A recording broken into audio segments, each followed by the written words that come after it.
Joan Esposito, live, local, and progressive. Quite frankly, I get most of my news from you. Joan Esposito. Y'all ready for this? On WCPT 820. Hey, I'm glad you're here this Tuesday, November 19th. You know, we always open the phone lines for the first hour, and I've been talking to you about how at some point you need to figure out what your area of passion is, what your area of interest is, what you are going to do to get us through the next 4 years, to resist, to refuse. But I also want you to take action. So maybe every Tuesday we will talk about an action you can take. Okay, you've probably heard about this bill.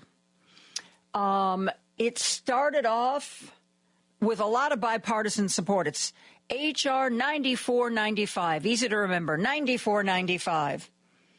This bill would allow Trump's Treasury Department to label any nonprofit, and that includes human rights groups, civil liberties groups, universities, student groups, even indivisible civics. This would allow the administration to designate any group a terrorist supporting organization. That means that whatever organization he's going after would at the very least lose its tax-exempt status and at the worst would be completely shut down. No oversight, no due process, no justification. The president can just say, you know what? Indivisible Chicago, you said something about Gaza. You're a terrorist organization. Bing, bang, boom. This legislation was defeated last week. But that's because the Republicans thought that, because the first time it was proposed, a bunch of Democrats voted for it. I'm not sure why. Maybe they didn't. Maybe this was before they realized that Trump would be in the White House again, because we know him, and we know that he is going to try to shut down his enemies. He's going to shut down the media. Anyway, I digress. 9495, House Bill 9495. The Republicans got defeated last week. They tried to rush it through, but they did it. They set it up in a way that the bill needed a 2/3 majority to pass. And even though there were Democrats who voted for it the first time around, now that they know Trump's in office and what this means, there were a bunch of Democrats who voted against it. Okay, so what does that mean? It's back. Either tomorrow or Thursday, they're going to vote on it again. Only this time they are setting it up to do it differently. Instead of a 2/3 majority, the way they are going to call this bill for tomorrow or Thursday, it is only going to need a simple majority to pass. That makes every vote absolutely critical. Absolutely critical. But here's the thing. Even if every Democrat votes against it and we don't get any Republicans voting against it and it goes to the Senate, we still have, at this moment in time, the power in the Senate to stop it. But it would be great if we could stop it right now. So, Indivisible sent out an email where they listed all of the Democrats that voted for the bill last week when they should have already known better. And I'm very sad to say that there are Illinois congresspeople on the list. I don't see anybody on the list from Wisconsin. One at least from Indiana. But it looks like there's at least 3 Illinois Democratic congresspeople who voted for this bill. So here's what you're going to do.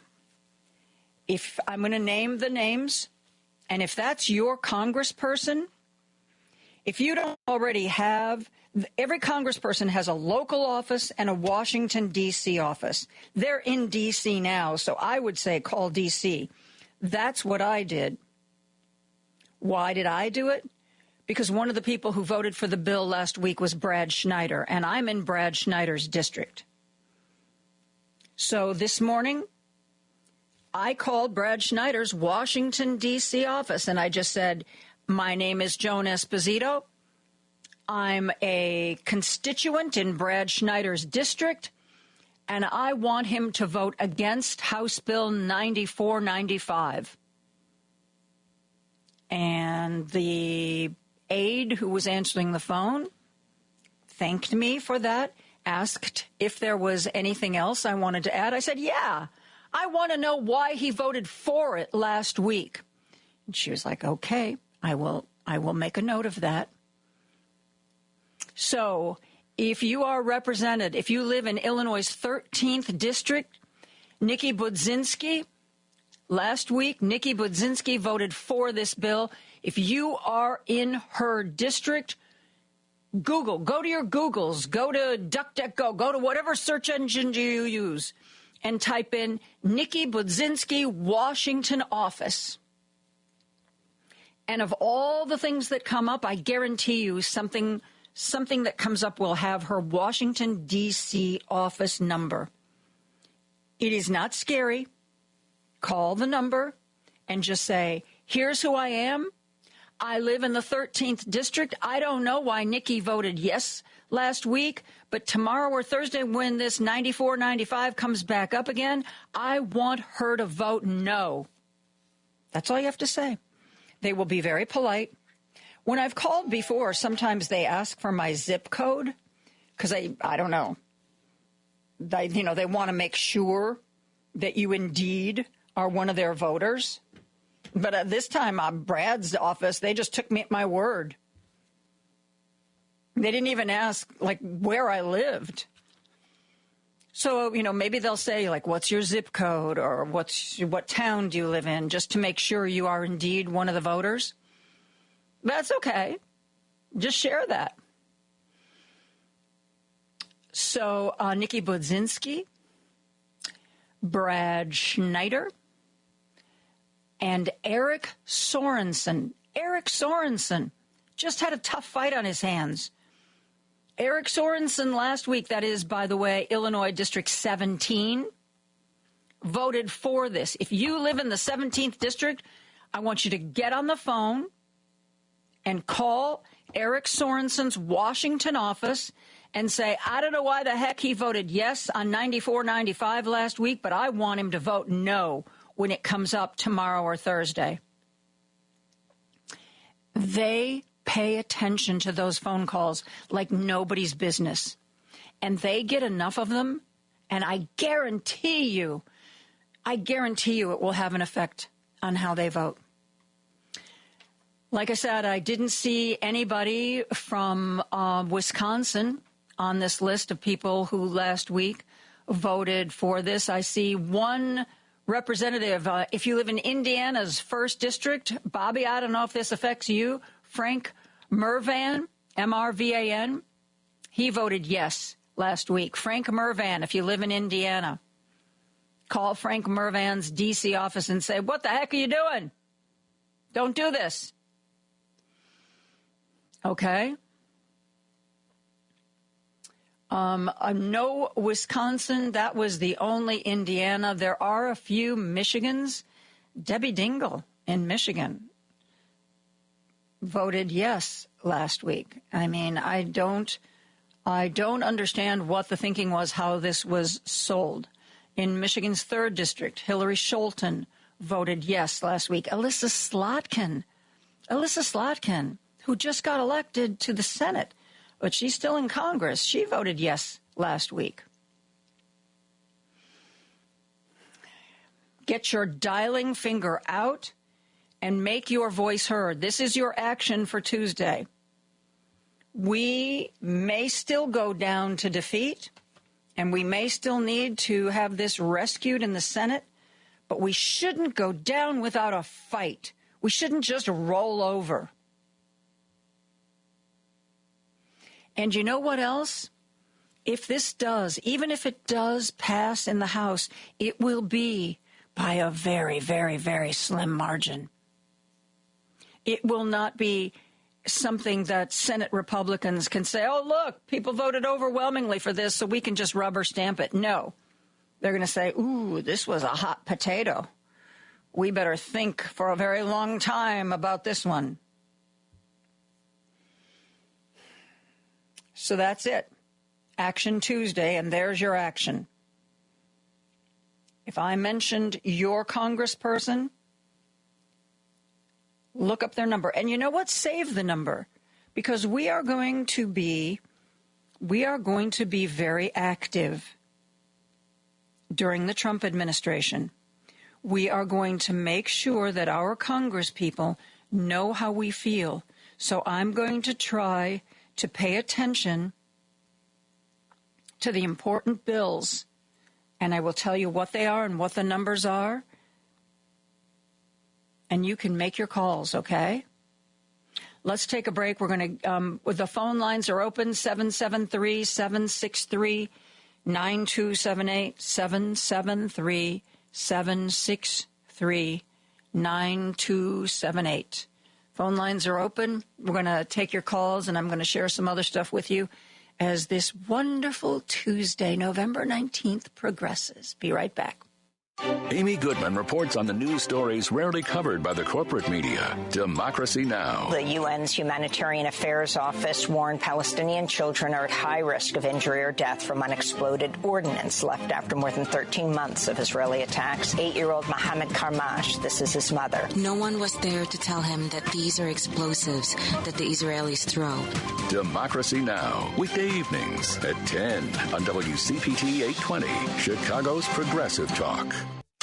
This is WCPT 820, where facts matter. Joan Esposito, live, local, and progressive on WCPT 820. The other thing we're watching for this week is to see if we get a release of the House Ethics Report on Matt Gaetz. Supposedly the reason Matt Gaetz resigned from Congress so quickly was that he could make the argument, oh, I'm gone, you don't need to release that. But as cable news hosts for the last day or two have pointed out, there's lots of precedent for people resigning from Congress and still having reports of their investigations made public. So this idea that somehow his resigning makes it all a moot point is not true. In the past, we have still released reports after people have resigned their jobs. And you know what? I'm sorry. I think we're going to find out about this one way or the other. The Washington Post is reporting today an unidentified person appears to have accessed documents shared among lawyers in a lawsuit that concerns allegations against former Congressman Matt Gaetz, according to a person who received an email notifying them of the breach. The person spoke on the condition of anonymity to discuss a sensitive matter. The file contains redacted sworn testimony from a woman who said Gaetz paid her for sex when she was 17, along with other depositions from witnesses involved in the case. So, if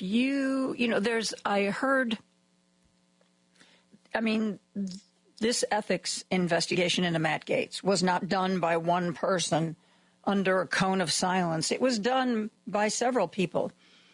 There is speculation that there are, as of this moment, it hasn't been released to Congress and it hasn't been released to the Senate, but as of this moment, there are apparently at least 20 people, 20, who have seen the ethics investigation report into Matt Gaetz.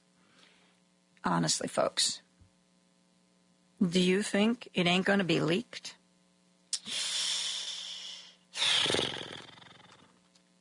You know, the more people who know something that's supposed to be private, the higher the risk of the private thing becoming public. And I think when you've already got more than 20 people who've seen this report, I'd say the chances of it being buried are slim. So Mike Johnson may want to bury it. Mike Johnson, what a little toady. Did you see that picture from the Trump plane? Trump and his son and Elon and RFK Jr. sharing their McDonald's. And little Mikey standing behind the seat, smiling. I want to be with the cool kids, but I didn't get a seat at the table. Let's go to the phone lines. Bobby from Indiana is on the line. Bobby, did you get that information I gave a few minutes ago? I don't know what district you live in. I was on the phone as you were giving it out. Okay, let me share with you again. House Bill 9495 is the one that would give Trump, through his Treasury Department, the power to declare any organization, any nonprofit, a terrorist organization. He decides he doesn't like what Planned Parenthood is saying about him. Boom. Done. And there were some Democrats last week that voted yes on this bill. And Frank Mervan, M-R-V-A-N, who represents Indiana's 1st district, was one of the ones who voted yes. So I don't know if Frank Mervan is your congressperson or not. Yes, he was, and that's what I meant. I was on the phone dialing the number when you were given the name. Excellent. I did it strictly for you because I really had no intention of calling you. After the way things went down, I cannot go anymore. So, but you might have done something to make my final days, at least, and these are, the ship has gone down for me for sure now. But I always listen to the first part of your monologue every day. And the other day, you said something about the fact that your boy has rather huge hoofs. Yes, indeed. And have had a problem getting proper-sized socks. Yes. And you've finally been able to get proper-sized socks. It's the little things in life, Bobby. Well, it's not so little for me because I've finally gotten to the point that my sister has not been able to finally repair the last 2 wearable pairs of socks that I have because the way they make damn socks now, one size to fit all. Yeah, that doesn't work for my son. My feet are so bad from the diabetes. Oh. That the pain that these things put me through at times is horrendous. Oh, and man. I got down to 2 pair I could wear, and the company changed the way they made them. They made them elastic all the way down to the tip, and they're too short in the foot section. And I said, does anybody, we've been trying for years, buying all different kinds of socks. But you say if you go on Amazon, you can find... There's a company that I found on Amazon, and then I went directly to the company's website. And because my son wears a 13.5 size shoe. So it's always very exciting when I buy him things like socks to see whether or not anything fits. Yeah, I'm trying to remember. But what I did is I went on Amazon, and in their search bar, I put in extra large socks. And some of the things came up, and I went directly to the company and the company's website, and I ordered some socks. Even it might be tricky because sometimes they say, well, extra large is 10 to 13. Ooh. Yeah. So we'll see. But, yeah, they're nice, just cotton socks. And why can't I find? I know they sent me a confirmation email that the socks were ordered, but I sure can't find it. But that's what I did, Bobby. And I know that nerve pain from diabetes is just oh my God, it's so awful. Well, it's like they're and like you can't torture sleep. devices. Yep. Yeah, the way they squeeze, it's just so. The only reason I intended to ever call you again was to thank you for maybe saving my feet for these last few months, for what it's worth. So, so I guess I can thank you and give you my goodbye over the airwaves, which I had never intended to do. So. Well, I'm very sorry, and I hope that things get better. I think that it's going to be great for all of us that the holidays are here and we can think about something else. And then we persevere. We persevere not because if you and me, we're old. What does it matter for us? But for our kids and our grandkids, it matters a lot. And I'm willing to fight for them. Well, in my case, what last little bit I could have fought with has just gone up in smoke. Oh. So I'm gone. I knew it. I figured the way things were going when I went to bed, I said, well, when I turn on the radio in the morning, they're going to be saying, well, things are pretty close. It's really too close to call yet or something like that. Or, they're still counting, the votes. It's going to be quite dazed, And I tuned in. It was not even 7 o'clock. And Rich's show was still on. And somebody had called in he was talking to, and they were talking like, well, had things gone such and such. I said, what? Yeah. So in the middle of the night, the United States, as we knew it, died. And I'm going to tell you something, Joan. I hope it dawns on everybody. And it's going to gradually soak in. It ain't ever coming back. Ain't ever coming back. We threw it away. We gave it away. Well, those who either voted for you-know-what or didn't vote at all. They threw it away for all of us, but it has been thrown away. So don't worry about it. We'll fight. There's going to be nothing to fight for.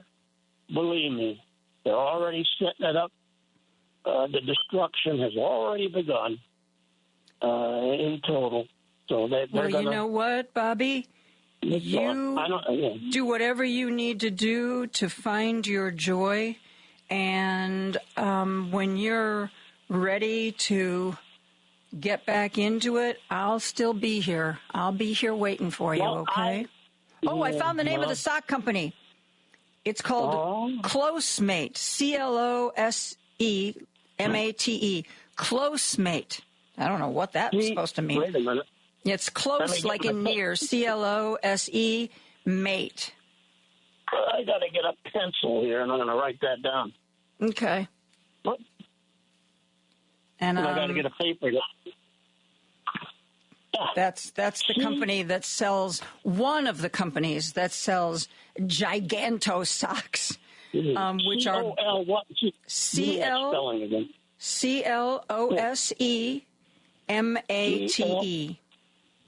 Yellow Close Mate. Mm-hmm. All right. So look them up and see, see what you think. Costco used to carry really big socks. It was one of the reasons I had a Costco membership, because every time I was there, I would grab a pack of socks for my son, but they don't have them anymore. They just have the regular, normal feet-size socks. I guess I should have bought more or something. Of it. I got those for Christmas about 8 years ago, and I went to get more, and I said, here they are at Walmart. But then when I got home and went to put them on, I said, what have they done? They've ruined them. Yeah. So, I'll look around too, and I'll mention if I see anything else. Bobby, I got to go. I just realized we're in the commercial break. Thanks for the call. Take care of yourself, okay? And I know sooner or later I'll hear from you again. Love you, Bobby. Bye-bye. We are going to take a break. We're going to be back with more after this. This is Chicago's Progressive Talk, 820 AM, WCPT Willow Springs, and online at WCPT820.com, where facts matter. Joan Esposito, live, local, and progressive on WCPT 820. We have the phone lines open, 773-763-9278. Let's go to our good friend Jim from Chicago. Hello, Jim, today. How are you? Hi, Joan. I wish I could split a bottle with Bobby. Man, I don't know where he's at. I could go. Yeah. But what gets me is if I come back from the dead, let's say 50 years from now, American history, this tragic chapter of American history, where Leonard Leo could convince his band of Federalists to subvert American democracy is amazing to me. I don't know how these people go to law school and swear allegiance to Leonard Leo, but I don't know if we'll ever figure that out.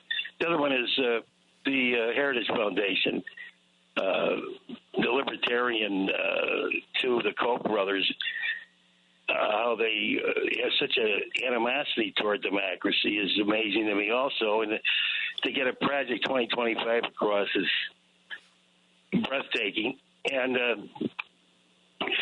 it's amazing that this could happen in the United States of America. And what gets me is, will this going forward? Will they repeal all the New Deal legislation, Medicare, Medicaid, Social Security, anything that benefits the citizenry? That's a very good question.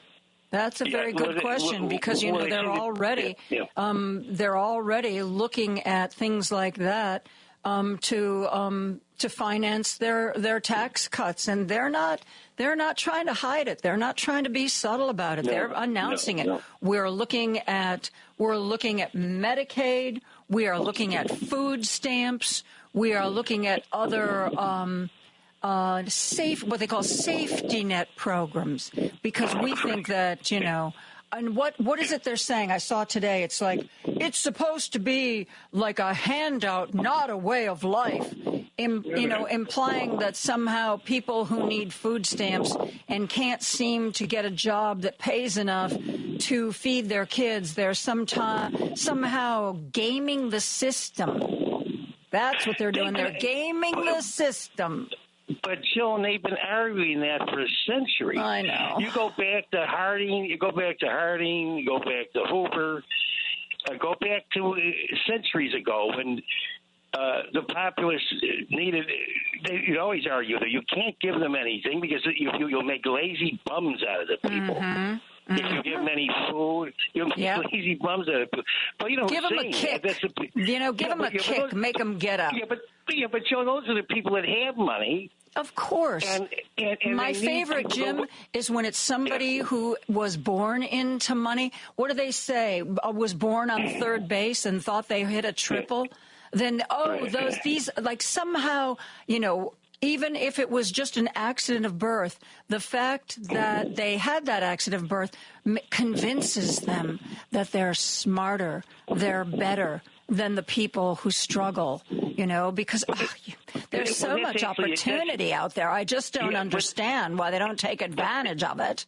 But that's a Protestant Puritan. There was one, I can't think of him offhand, but he said that God, if you've got all the things you need, God gave it to you. And if you were a sinner, you don't have anything. Anyway, that goes back centuries.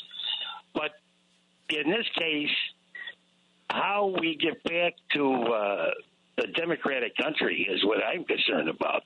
I don't know if, as I said, Joan, we're like Bobby and me, but if I was 19 again, I'd be in Washington, D.C. for his inauguration. I guarantee you that. I'd be protesting every day. I don't know how we're going to do it, but they have to let it be known that we want our democracy back. We want it back, by hook or crook, Joan, because I can't see how we could just dissolve for the next 40 or 50 years under this insanity about revisiting laws against women. It's been for 50 years that nobody even paid attention to until they use it as a political football. And just this, I don't know what is their ambition. I don't understand. What do they want to see? They want to see Jakoka they want to see things that put them in power and keep them in power. Whatever that is, make them rich. That's what they want to see. I mean, that's a big part of Elon Musk. I mean, Trump is going to be going out to SpaceX for a launch. I mean, you think Elon Musk doesn't understand how he stands to gain? I hope he gets on this thing. But, yeah, really. but think about Musk. Does he have any modesty at all? He's got pictures. I've never seen so many pictures of an individual in my life. He's got pictures with different shirts on, pictures with this on. I mean, where's the modesty in these individuals? And one thing about the Coke, I remember 20 years ago, the doorman at his Manhattan apartment said, I had to load their junk into this car. They drive to the Hamptons every weekend, the kayak, everything. He said, I couldn't believe the server labor I had to put into these guys. And at the end of it, they gave him a $50 check. That's how cheap they were. But yet they want to ingratiate themselves in American history. I can't understand how we can allow this. We can't allow this to happen. I mean, anybody who can remember democracy, I can remember it plainly. I thought I lived in a country that was free, and a country that was progressive. Well, we're going to have to take a deep breath. We're going to have to. Hopefully, Joe Biden will do some things that set us up into a good position, and then we're going to pick our fights and we're going to win them. We're going to try.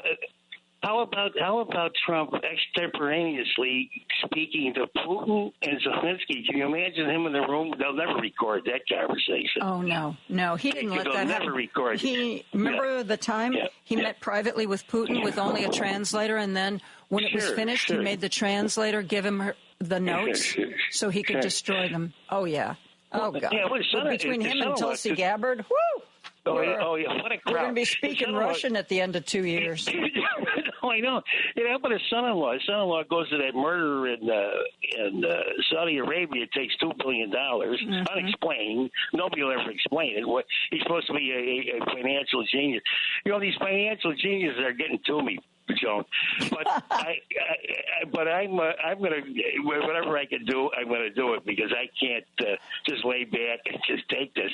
I loved American history, and I want America to flourish. Anyway, Joan, thanks for taking my call. Thank you for the call. Let's go to Dave from Hoffman Estates, who is on the line. Hello, Dave. Hey, Joan. Yeah, talking about Social Security and that. Well, Republicans have wanted to get rid of it since 1935, right after Roosevelt put it in. Yeah. We don't, so what if old people are poor and don't have enough to eat? Come on, do they really vote in large numbers? All righty. Yeah, but talking about B-19, I think that's what failed Kamala Harris was the 19-year-old group. Right now, when they did the breakdown on the people that did the voting, most of it was the young people like that. So it's hard to say how you would think how I would think if I was 19 again. So, but like when this was going on, I always kept saying that the only poll that was going to count was going to be November 5th. And some of the hosts and whatever it is, and then another one, maybe some of your faves, and I would call and say, well, the CNN poll shows they're up 3 points, or the Ipsos, cherry pick what poll you like. Yeah. And then maybe we're all a little guilty of it, that we got swallowed up by, these nice vast crowds, but that she was having. But that didn't necessarily mean they all were going to vote for her, and the country as a whole is a whole lot more people, But hey, I got sucked up in it too, that seeing them crowds figuring, that she's going to be all right, and maybe she had a Sally Field complex. They like me. They really, really like me. Oh, I don't know, Dave. I was watching, and she ran a great campaign. She reached out to different groups. She gave more policy positions than Trump ever has in all of his years in public life. I think that this was an election that was bigger. This wasn't just a simple rejection of Kamala Harris. It was something bigger than that. And I think Lawrence O'Donnell mentioned a really interesting article in the New Yorker where the writer talked about the ambience of information. And what the writer wrote about was we've got a lot of people in this country, many of whom don't have better than a 6th grade education, and they don't really pay attention to facts. They don't really pay attention to solid sources of information. They pay attention to what they hear. That's what he means by the ambiance of information, what they hear. And then once they hear something that seems right to them, then the only sources they look out for are sources that are going to confirm what they already think. They don't want anything that's going to challenge what they feel should be right.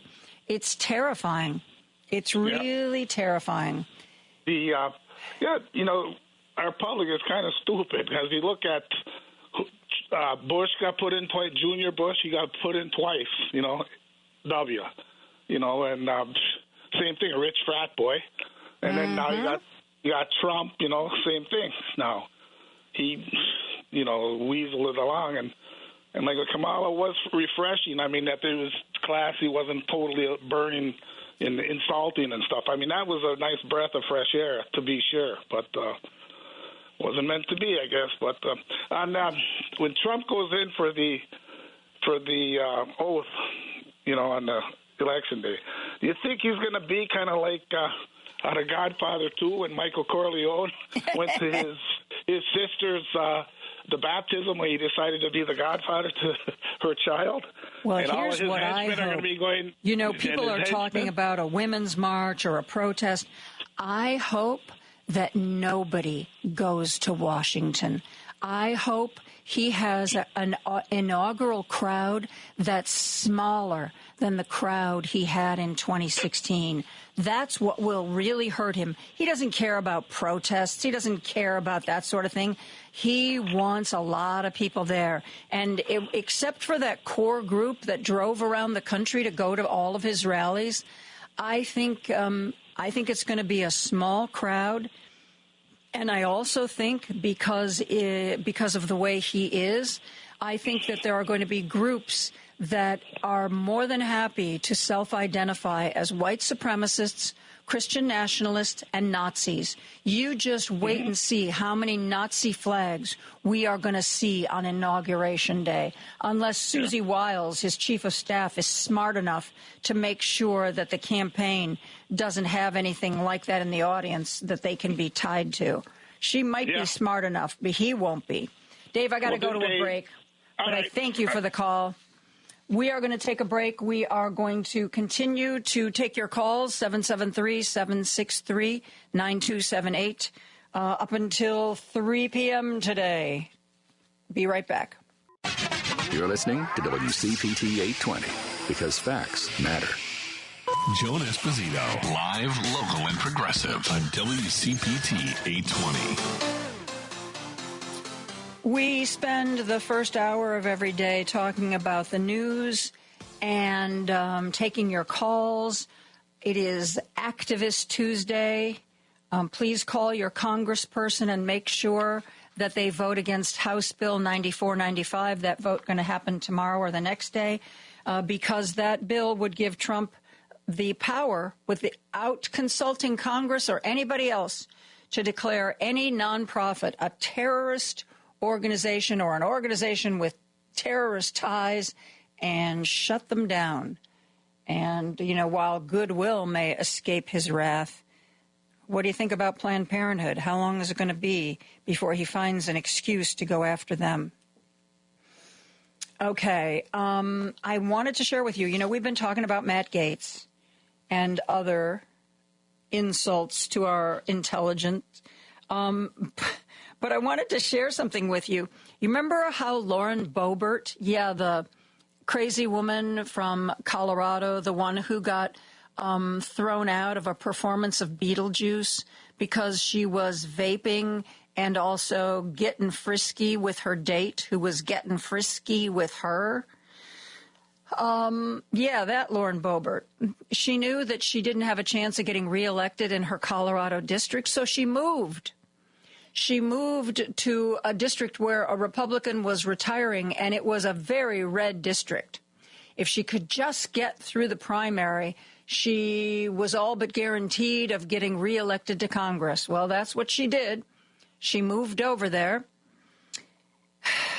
and she did indeed get reelected in this heavily red district. And our good friend Kyle Clark, he's with News 9 in Colorado. He's the local anchor that is really showing a lot of journalists how it should be done. He decided to see how Lauren Boebert was doing. She actually was part of a hearing. It was a congressional hearing on UFOs, or as they call them now, what is it? UAPs? Ugh, they've got some other initial, because I guess UFO is just too tainted. And she has some ideas about aliens that she was more than willing to go on the record about in the committee meeting. And the four people who were testifying are pretty much pro-alien, and even they couldn't go along with some of the insanity. Lauren Boebert may have started dressing more conservatively. Maybe she's not screaming on the steps like Marjorie Taylor Greene the way she used to. But if you think that means she's any less crazy, you would be mistaken. Kyle Clark did an absolutely fabulous report on Lauren Boebert and the underwater aliens. Listen to this. Congresswoman Lauren Boebert won her new safely Republican seat by only half the margin of her Republican predecessors, but she is already back hard at work in Congress, laser focused on the issue that Coloradans sent her there to address: underwater space aliens. Boebert's on the House Oversight Committee, which is looking for secret government research into aliens and UFOs, which they now also call UAPs, unidentified anomalous phenomena. Today, four self-described UAP experts testified to their belief that the Pentagon is hiding proof of aliens visiting Earth. Boebert said, quote, "The American people are being kept in the dark." Her line of questioning was pretty out there. There are rumors that have come up to the Hill of a secretive project within the Department of Defense involving the manipulation of human genetics with what is described as non-human genetic material, potentially for the enhancement of human capabilities, hybrids. Are any of you familiar with that? Yes or no? No, ma'am. I am not, ma'am. I'm not. No, ma'am. Non-human hybrids with special capabilities. Boebert was not done there. She spent most of her allotted time questioning the experts about alien cities and civilizations in the depths of the sea. And so are there any accounts of UAPs emerging from or submerging into our water which could indicate a base or presence beneath the ocean's surface?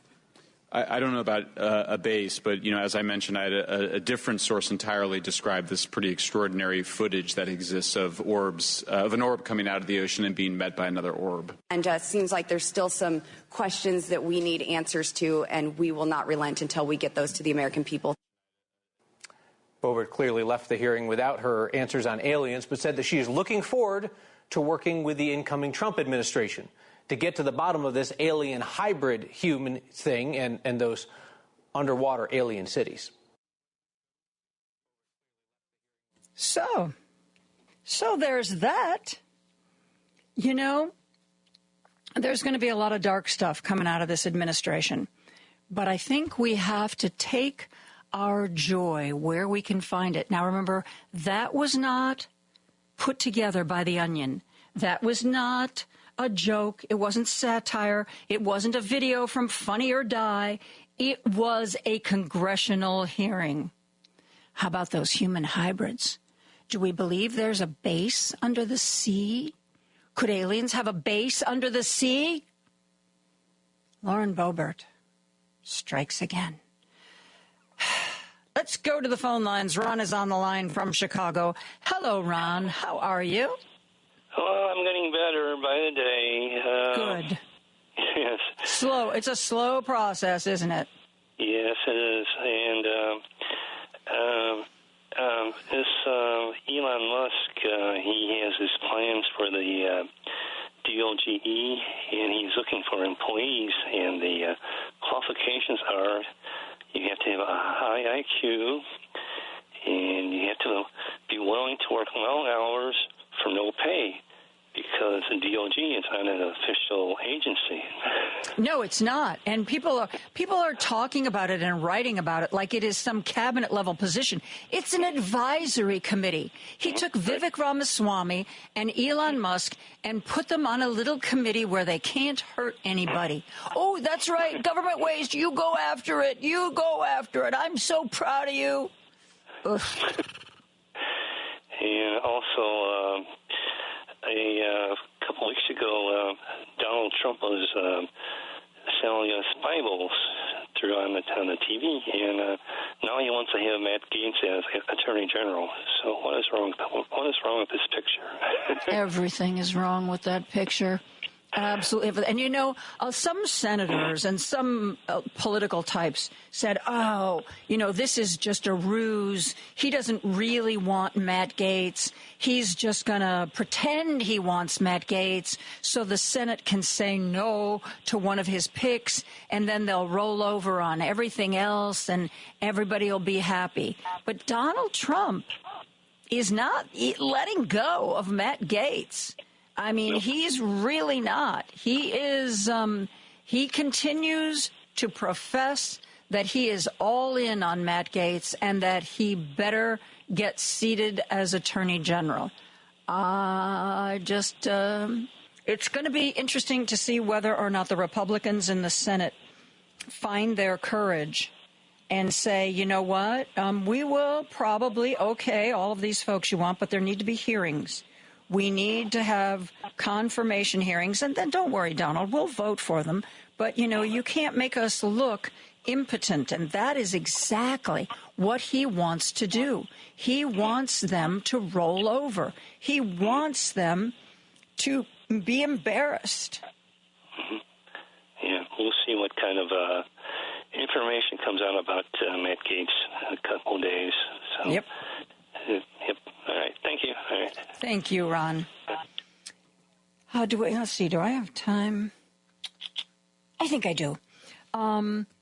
We had talked about Morning Joe hosts Mika Brzezinski and Joe Scarborough going down to Mar-a-Lago.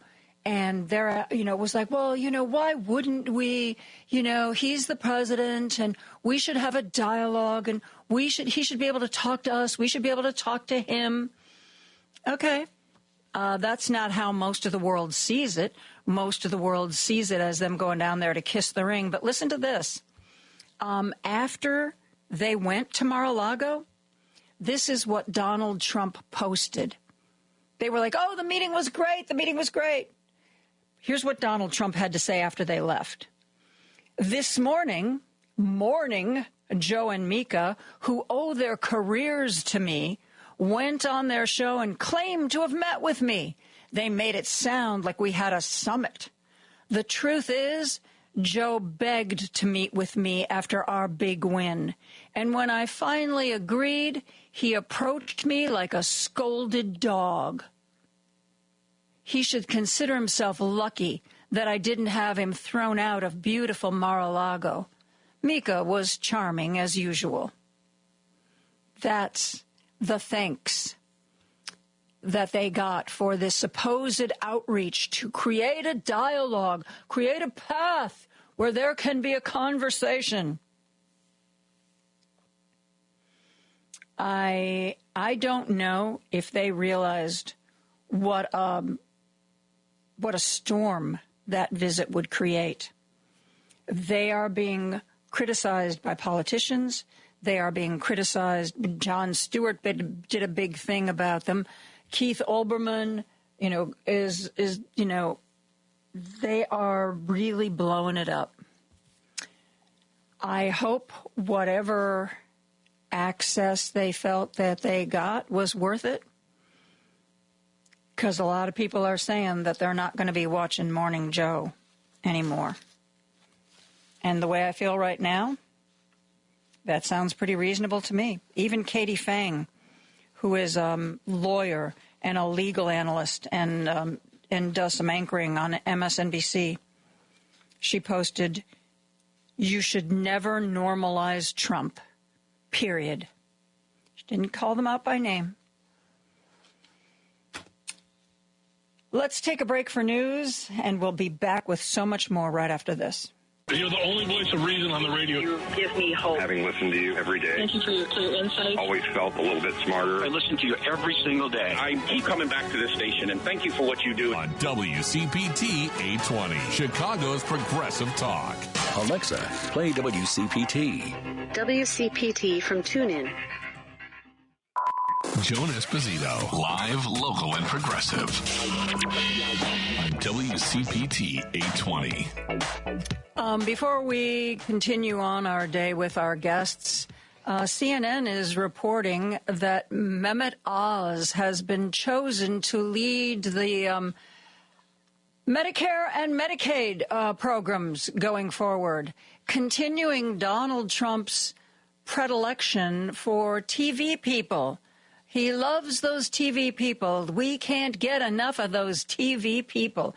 Actually, out of all the weirdos he's picked, the unusual Mehmet Oz could be one of the more normal. And I won't say most normal. I would say more normal.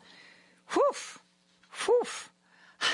I am joined now by Michael Kelly, who's a professor of law at Creighton University in Omaha, and who has been traveling Ukraine recently. Michael, how are you doing?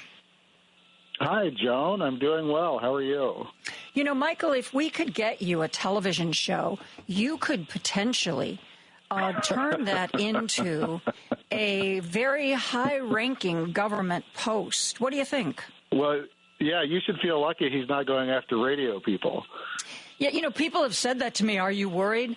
And I said, I am so far down the food chain that I am not really very worried about it. There are so many much more famous, high-profile people than me that, I don't even if he worked through a list for 4 years, I'm not sure he would get down to me by the end of it. He goes through quite a few people, though.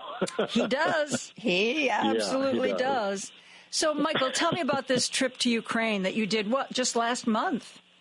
Yeah. So the Ukrainians are trying to build up cases against Russians that they've committed war crimes over the past couple of years. And one of the areas that they really want to focus on is environmental crime. So I went over with 4 other law professors, and we spent a week with 25 Ukrainian prosecutors training them how to prosecute Russian soldiers for burning down forests, polluting rivers, killing dolphins, blowing up the Karakov Dam, et cetera. And they don't really have a lot of experience in prosecuting environmental crime, so that's why we went. But also, they have a unique element in the Ukrainian criminal code that they could use, and it's called ecocide. I don't know if you've heard that word No, before. I've never heard that.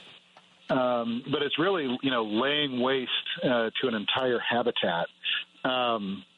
or an environmental or agricultural area, and ecocides like genocide of the environment. And there's only about 4 or 5 countries that have this crime on their books, and Ukraine is one of them, and no one's ever been prosecuted for it before. So, part of what we were telling these prosecutors in Ukraine is, look, if you guys are able to stand up a case on ecocide, you could be setting a lot of precedent for the rest of the world to, help protect the environment in this way, especially during a conflict or, in a war zone. Prosecuting environmental crimes as war crimes is a little tricky because the soldiers can always claim a defense of military necessity, and that's kind of a hard defense to get around. But ecocide doesn't give them that defense. So it was a great conversation. 2 members of the Ukrainian Supreme Court met with us, and despite what happens with the conflict and Trump coming in, they're still going to have these POWs on their hands unless there's a prisoner swap. And so they're going to have to do something, to try to... So this isn't a trial in absentia. They actually have people they are holding who will be appearing in court. Yeah, it's a mixed bag. A lot of them are trial in absentia, especially the commanders. But the actual foot soldiers, they've got quite a few of those. So everyone's looking to Washington D.C. right now to see what's going to happen with the new Trump administration and Ukraine. Because remember, he said this would have been solved within a week, right? The whole Russia-Ukraine war. And, when you think about, what he's going to do when he comes into office, my guess is that he's going to bypass Volodymyr Zelensky and talk straight to Putin because that's what he does, right? But even if he does that, I mean, aside from the fact that, he could say to Zelensky, I've brokered this deal, you agree to it, or you don't get any more, you're not going to get any more support for us. But I mean, Ukraine is Ukraine. I mean, if Canada was in conflict with somebody in Australia and the United States went to Australia and we were like, okay, Canada, we've worked out a deal. Here's what you're going to live under. Canada would say, the heck with you. Right, that's right. They would. And Ukraine certainly could do that. But here's the problem. We control the weapon shipments and we control the financial assistance. But what about Western Europe? What about the help that they're getting from Western Europe? I mean, especially, I've actually talked to one person who knows a little bit about NATO, and they said that if Trump got elected, it would not surprise him if the European Union decided to create their own military, because they would understand that Trump wasn't going to come to their defense, especially not if the aggressor was Putin. Right. I agree with that assessment. I wouldn't be surprised either. The thing about NATO membership and Ukraine trying to get NATO membership, all 32 countries have to agree. So it only takes one to block. Hasn't Ukraine Zelensky said repeatedly that he hasn't made an application, and supposedly that was to sort of soothe Vladimir Putin? They want to join the European Union. They want some economic benefits, but he has said repeatedly that they would not be applying to join NATO. Right, and I would bet Putin also doesn't want him in the EU as well. And ultimately, what Putin wants is he wants a puppet in Kyiv. He doesn't want Zelensky. So that's definitely on his agenda. But the thing about Trump and foreign policy, we saw this in his first administration. He approaches foreign policy in a very transactional way. It's kind of that business mindset. What do I have that the other person wants, and what does the other person want that I can give them? And so, when you kind of line up what Trump controls, weapons, money, NATO membership, permission to strike Russia, sanctions on Russia, Russian frozen assets, he lines that up against what Putin wants, and he'll try to come out ahead on this. But one thing that Putin has that Trump wants, I would imagine, is cheap oil. So, we have, since February 2022, we've had an embargo on Russian oil. But there's a loophole, and that loophole is about refined products. And so what India has done is it has jumped into the game, and it buys discounted Russian oil. Putin's been forced to slash prices. India's intake of Russian oil is about 111% over what it was before the war. So they've really boosted their inputs of Russian oil. And what they do is they blend it with Saudi oil. So it's no longer just Russian oil. And then they turn it into gas and sell it to the United States. So I can imagine what Trump would do, again, thinking very transactionally from a business perspective, is cut out the middleman, right? Cut out India, get a commitment from Putin to sell it to us at that same discounted rate for 4 years. And that cheap Russian oil will help him pay for his tariffs.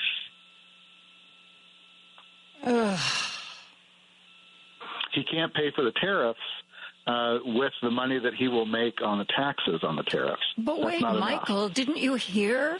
We don't pay the tariffs. China pays the tariffs. Did you miss that in Trump's speech? Yes, I have some swampland in Florida to sell you, Joan. If you believe that one. So okay, what if he does do this oil deal? And then what's do you really think that he would say to Zelensky, okay, we want you to cede? Do you think he would, the whole land bridge to Crimea, and then we will support you for NATO membership, and we'll support your membership in the EU? You just have to do this one thing for us. First of all, would Putin even agree to that? Well, that's an open question. I mean, Russia is a petrostate. That's their main commodity. And, Putin's been, I'm sure you've noticed, Putin's been consolidating control around himself. I think it was just last week another oligarch fell out a window in Moscow. Well, the last one to fall out of a window was a ballet dancer, for God's sake. That's right. Yeah, a 39-year-old ballet dancer who sadly, and perhaps not very wisely, publicly posted that he supported Ukraine and the Ukrainian people and what was his name? Vladimir Shklarov. At the age of 39, fell out of a building, as Putin's enemies are wont to do. That's right. He needs to change tactics. But, you're totally right. And the thing is, for Putin, he's also got other things that he could trade to Trump. He has influence over North Korea. And, we've seen this play out during the war. North Korea is supplying him with not only troops that are now fighting on the front lines in Ukraine, but weapons. And what North Korea wants in return from Russia is missile technology, because North Korea has these missiles that they can shoot, but they're not accurate. They're horribly inaccurate. And Russian technology could make them more accurate. So, what Putin could offer to Trump is, not to give as much of this tech to North Korea, in exchange for some of these other things that Putin wants, like recognition of Crimea as part of Russia and the Donetsk and the, Luhansk areas. And President Trump, under the Constitution, has complete authority over, state recognition and foreign relations. Congress doesn't even weigh in on that. So, but you're proposing this like, Donald Trump is clever and can think on multi-levels at once, which I'm not sure I buy. And also that Donald Trump would, in any situation that you can imagine, bring pressure on Vladimir Putin, someone he seems to be completely enamored of. I don't see him saying, well, Vlad, You got to do this and you got to do that. And Vlad's saying, oh, my friend, I don't think so. I don't think that's how it's going to work. Oh, okay. All right. How do you think it should work, Mr. Putin? President Putin, how should it work? You tell me and I'll write it up. That, to me, is a more believable scenario than Donald Trump playing three-dimensional chess. That's true. It would be his Project 2025 folks around him that probably would be doing this. And, frankly, the other thing that wouldn't cost Putin anything that Trump would want is for Putin to keep threatening NATO. Because if he keeps threatening NATO, this puts Trump in a position to say, all right, Italy and Germany and Turkey and all of you guys, you've been living for 60 years protected under our nuclear umbrella. It's time to pay for that protection, pay some protection money in a mafia-esque kind of way. Because what he needs is more money to come into the U.S. to help him update, our B-52s and our nuclear triad and all of that, which are horribly out of date. But if he could get someone else to pay for it, that's totally in his MO, right? He always wants other people to pay for things he needs. So, again, this is probably too clever for Trump. It would be the people around him, and it's a horrible assault on international law and foreign relations. To cave into dictators and all of this. But when we've got one of our own, what else do you expect? But people need to keep their eye on it. I'm talking to Michael Kelly, who's a professor of law at Creighton University in Omaha. He just got back from an October trip to Ukraine. And we are going to continue our discussion with him right after this. Driving it home with Patty Vasquez. People get caught up in this argument about student loan forgiveness. And there are so many different examples of this. But if there's a better way to do it, and I get that you paid yours off and you played by the rules and it's not fair. There's so many things in life that are not fair. Why would you want the burden of this to continue to increase and negatively impact the future of young people? Patty Vasquez, weeknights 5 to 7 on WCPT 820. Chicago's Progressive Talk, WCPT 820, where facts matter.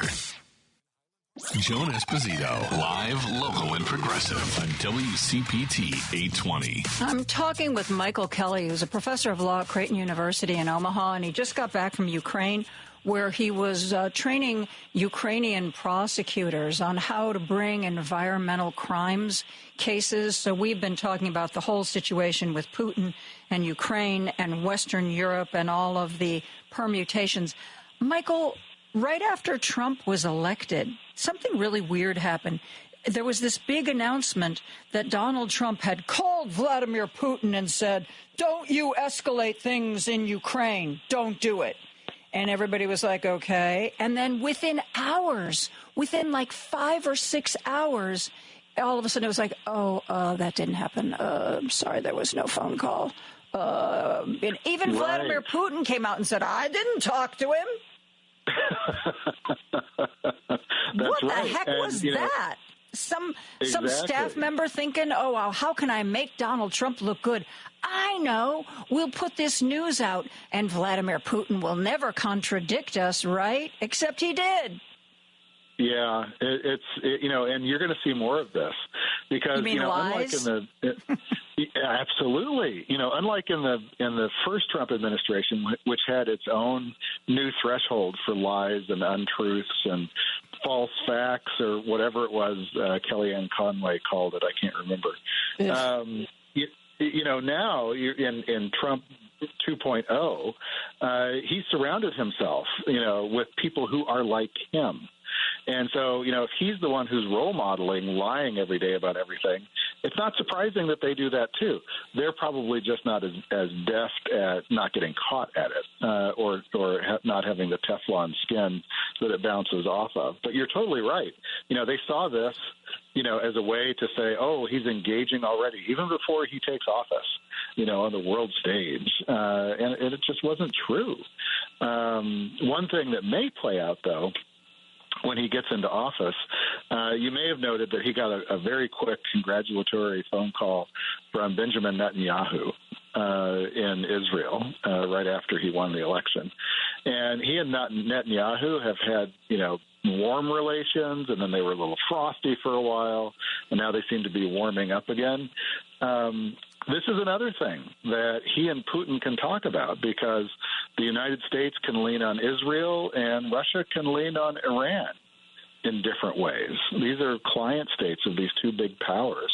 And so, if Putin wants Iran to deliver more drones, to his military forces, which is what he uses in attacking Ukraine, thousands and thousands of Iranian drones, then Iran will be able to do that if they're not feeling threatened by Israel. So if Trump is able to get Netanyahu to back off of Iran, that would be to the benefit of Putin. They can play these client states, to a certain extent, not completely. What does Netanyahu want in return? He wants to annex the West Bank. And now we've got, Mike Huckabee, the next U.S. ambassador to Israel, basically saying, that's okay. That's okay with us. We don't care about settlers. We don't care about, the absorption of the West Bank. Because from a Christian nationalist perspective, which Huckabee is, one of these evangelical Republicans, the West Bank doesn't exist. It's all the Holy Land. It's all Samaria and Canaan. He uses those really old terms. I mean, yeah. I would have to look at a map of history to figure out what he's talking about, since Samaria, correct me if I'm wrong, but Samaria is not on any modern maps. And it hasn't been for thousands of years. Yeah. But yeah, you're absolutely right. So what is that? What is that like? Because I've heard those quotes, and I'm like, what is he talking about? Is that really he doesn't acknowledge modern countries and modern borders? He looks for some kind of ancient, historical, biblical description? Yeah. Well, this is the evangelical wing, of the Republicans that have embraced, ironically, Donald Trump, right? As something approaching their personal savior, because he delivered on Roe v. Wade, and he did all the things that he said he was going to do. And so he's appointing these people now to these positions that have this biblical view of the world. And one of the things that is driving people in that faith tradition is the Jewish state has to reassert sovereignty, over certain portions of the Middle East there, so that they can build the second temple and provoke the coming of Jesus and the rapture and all of that. So if you believe in all of that, then you see this playing out. But I don't think Netanyahu buys that. He just wants the territory back. And if he can play Trump, he'll in exchange, get that in exchange for not sending more rockets into Iran. He would probably do that. So you think what Netanyahu would like is for the Gaza Strip to just be reincorporated into Israel? Well, I don't know what he would do with Gaza. He definitely wants the West Bank because, he wants Jerusalem and everything incorporated into Israel. I don't know what he would do with Gaza. I mean, Joan, they have just bulldozed it. Well, so, that's what I didn't understand when I would hear young people before the election being interviewed saying, well, I just don't think I can vote Democratic because, they're just not doing enough to help the people of Gaza. And I'm thinking to myself, wait a minute. Okay, so you understand, though, that helps elect the other guy. And the other guy has pretty much said to Netanyahu, hey, you want to bulldoze Gaza? Right, you go right ahead. I'm going to, I'll give you some bulldozers. No, I have heard the same thing, and I don't want to stereotype Gen Z, but I have heard the same thing, and it's a generational argument, and it's not particularly sophisticated, and it may have cost at least the state of Michigan, because that was a big swing vote in Michigan. So I think you're totally right, and, the thing is, if I can take you back to 2007, when, Palestine, at the urging of Condoleezza Rice and George W. Bush, had its own election, they elected Hamas, right? Mm-hmm. That was the outcome of their democratic vote. They voted for terrorists. And now they're reaping the whirlwind of that vote because terrorists do what terrorists do. And so, just like the German people elected Hitler in 1933. And then how can they be surprised then that he takes them exactly where he said he was going to take them? And he published all of his ideas first, right? Just like the Trumpians have published all of their ideas. Yes, they've already laid out the plan. So why should we be surprised that we're going to be going there very soon? Unbelievable. Right. But we still have the filibuster, Joan. Yeah, but don't you think that with the Republican... I've always believed that, while there are certainly Democrats, Dick Durbin, Joe Biden, who are traditionalists and want to play by the old rules, I've always believed that if there became a moment in time when those rules did not suit a Republican majority, based on the way they've behaved before, they would be like, oh, yeah, the filibuster, that's a stupid thing. We're getting rid of it. It doesn't serve us. It's always felt to me like that same, it's tradition, it's who we are. It wasn't as embraced quite as tightly by the Republican Party. So I don't know. I think you're right. Yeah, I think you're right. But, we have to embrace whatever we've got, and that's all we've got left at this point, along with a few moderate Republicans left in the Senate. It's a dwindling crowd, though. It sure is. Michael, we've got to have you back. This is such a fascinating discussion, and we are out of time. Thank you so much for joining me today. Welcome. Always a pleasure. Thanks for having me. We are going to take a break. We're going to be back with more after this. This is Chicago's Progressive Talk, 820 AM, WCPT Willow Springs, and online at WCPT820.com, where facts matter. Joan Esposito, live, local, and progressive on WCPT 820. I'm happy to welcome Julian Spector, who's a senior reporter at Canary Media, to our program. And we have a lot to talk about with the future of clean energy in this new administration. Julian, welcome. How are you? I'm doing well, and thank you for having me. I mean, it's been a lot to process, obviously, the last week or two, and glad to be here to talk through some of it with you. Give the listeners a real quick description of Canary Media, what it is you do and why you do it and what you focus on. Absolutely. So we are a nonprofit news startup that's about 3.5 years old, and we're fully dedicated to covering the clean energy transition. So, all the different technologies and the businesses and policies and, people trying to make this change away from fossil fuels and towards cleaner energy and ideally a more reliable and efficient energy system in the process. And we're available online, canarymedia.com. It's all free, no paywall. So if you're interested, go check it out. So, like many things, I think our clean energy future shifted a little bit with this last election. We've got a guy who was CEO of a fracking company being appointed to a big, important job, and compared to some of the other appointments, he almost looks qualified. Almost looks qualified. We thought that there would be appointments in the Trump administration of people who were less than qualified, who were toadies, but he seems to have even gone beyond toady to the most reprehensible. Somebody was saying, well, if you're not a sexual predator, you don't even make the list, So as you have seen these early days post-election, what do you see for the future?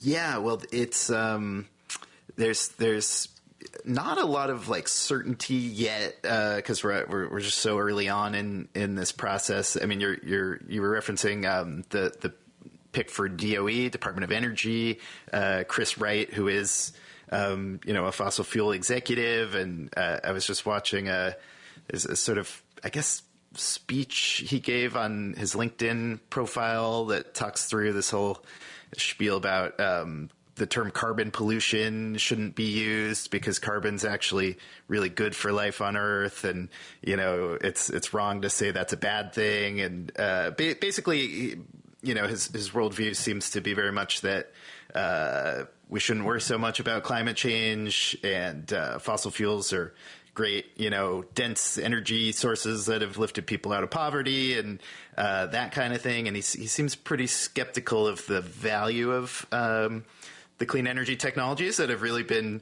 kind of taking the U.S. Energy sector by storm the last few years. That's kind of a little bit what puzzles me. I mean, I know that for a certain segment of the population, talking about, still continuing to embrace fossil fuels.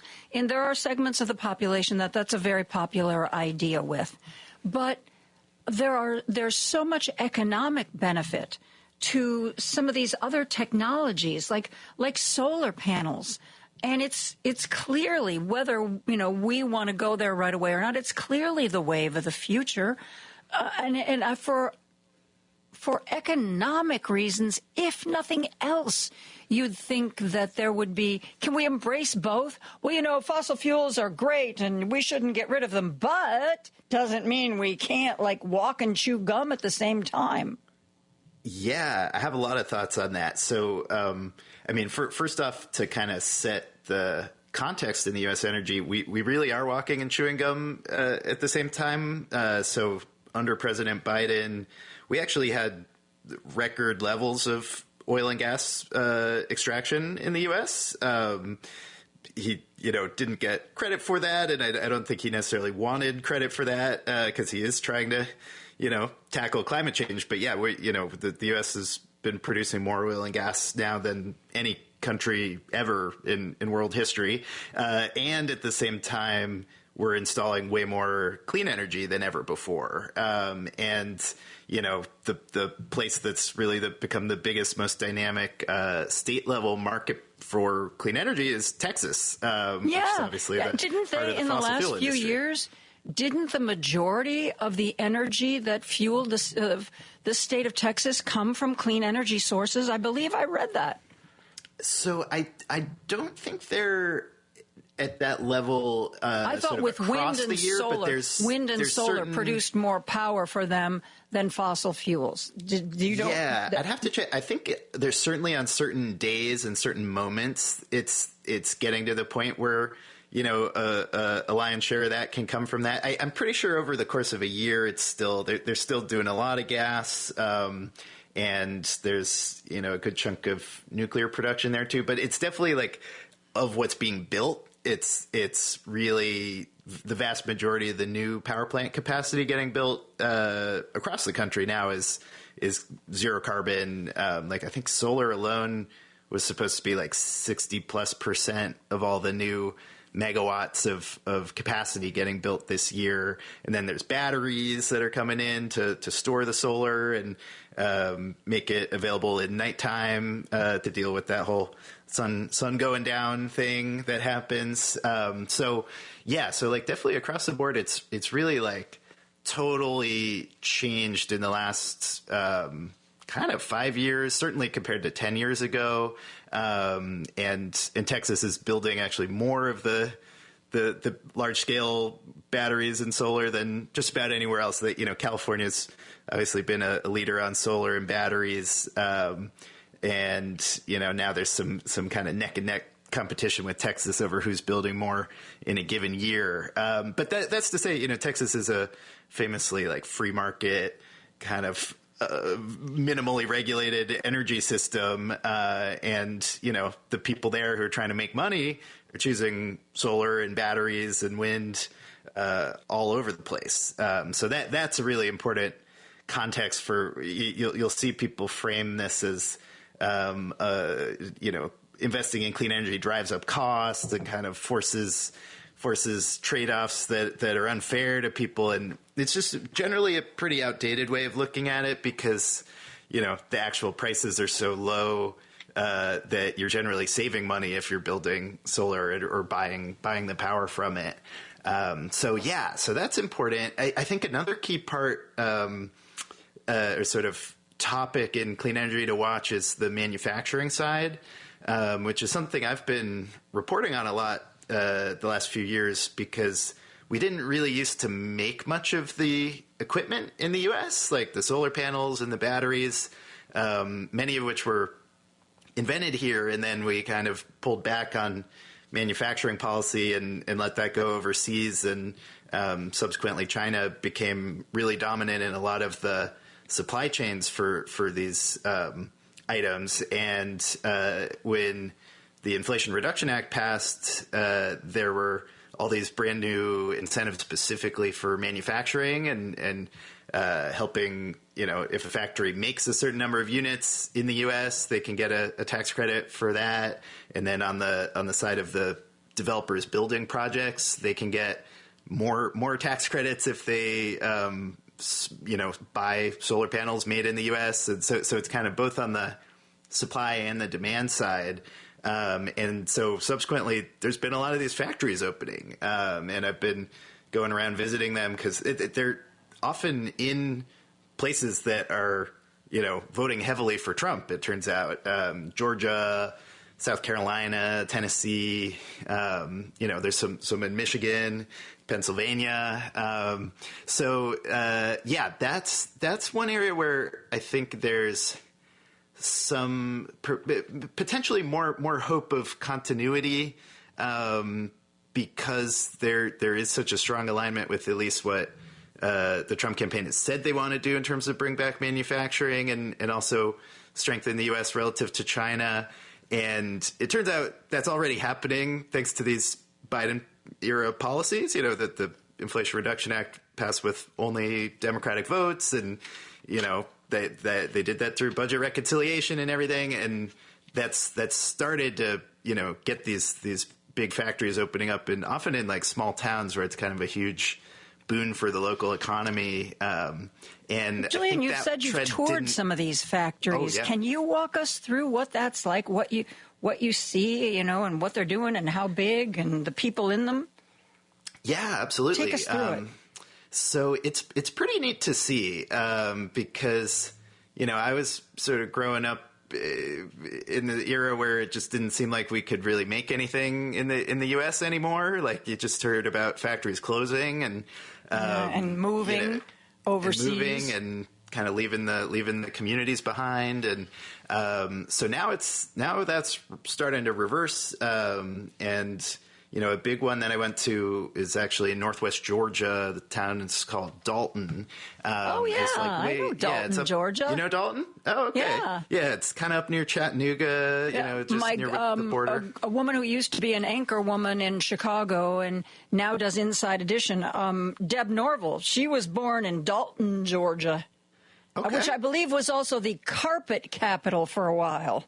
Bingo. Yeah. That's what they call it, the carpet capital of the world. And it's, got a bunch of these really massive carpet factories going back decade, like it kind of like the modern carpeting was just developed there basically. And they're very proud of that.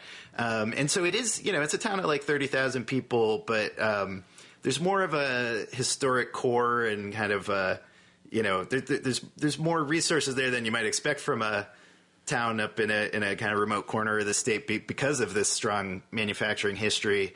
But what's new now is a company called Q-Cells opened up a solar panel factory, and it's now producing more solar panels than any other site in the United States, and employing about 2,000 people. So it's like a big deal for the local economy. And what's really different there is like this is like high tech manufacturing. So if you walk into you say there's people, but doesn't a lot of this stuff done by robots, or is that just car manufacturing?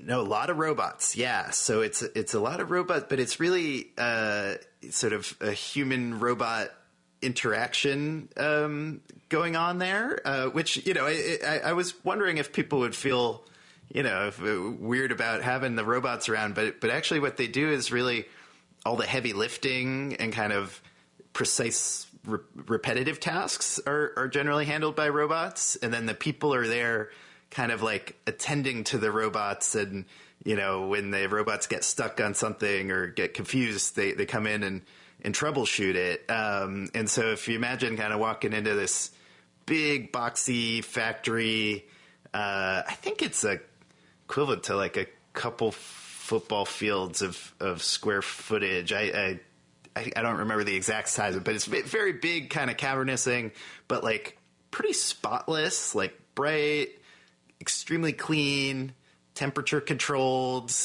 because it's, important for the technology. And then you've got all these like robot kind of rover things zooming around in the certain like marked off parts of the floor, and, picking up the frames that need to be dropped off and dropping them down, and, picking up the finished products and carrying them over to the loading zone. And, so basically anything that would be like hurting someone's back or straining their body, it doesn't need to be done by a person anymore. It's done by these robots that can handle all that weight.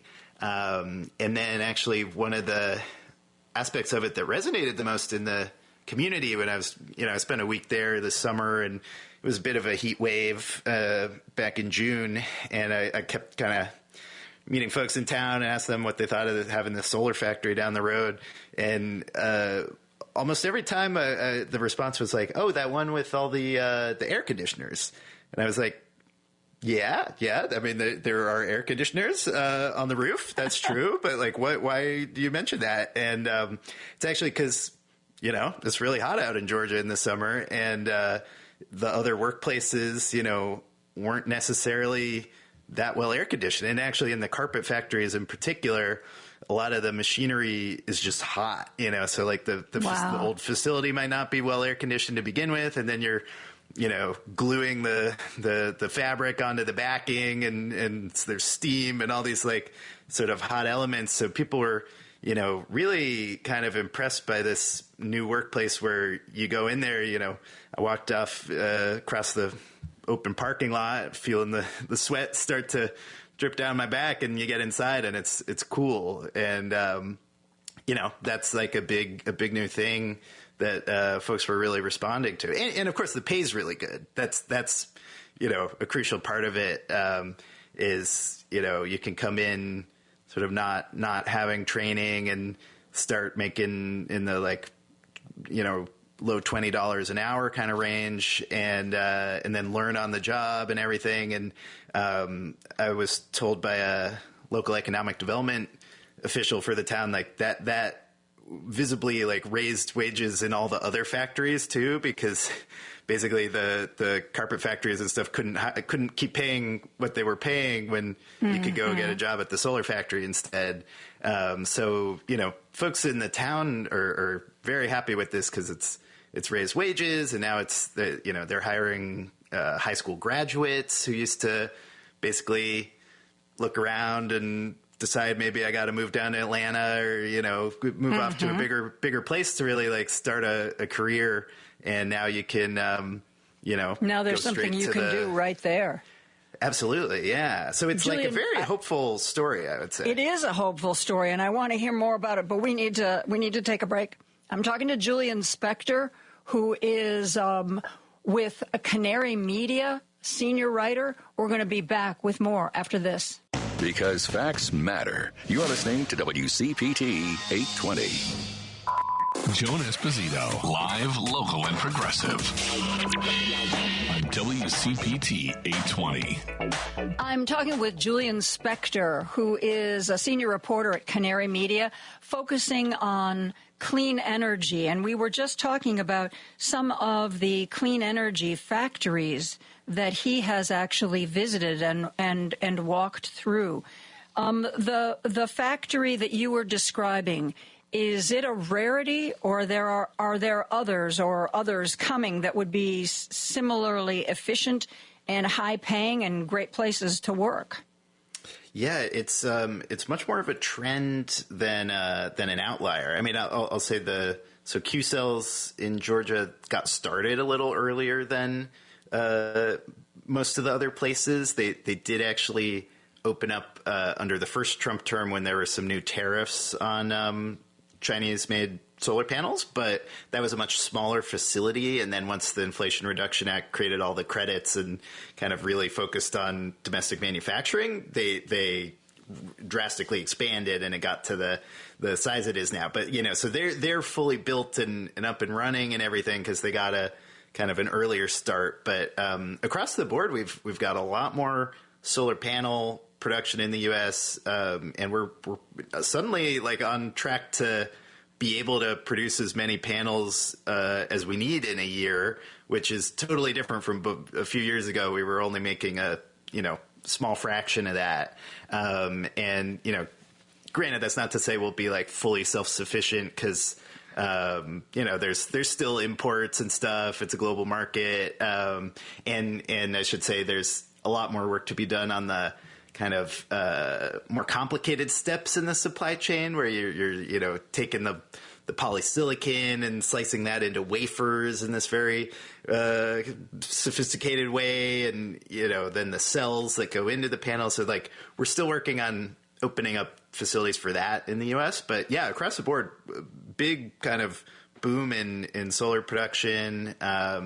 And something similar is happening with batteries, too, because now there's all these Well, that's what I wanted to segue over to, because Donald Trump, unlike Joe Biden, for a long time, Donald Trump was like, EVs, I'm going to, there's not going to be any mandate, we're going to really slow that down. And then all of a sudden, Elon Musk joined the Trump team.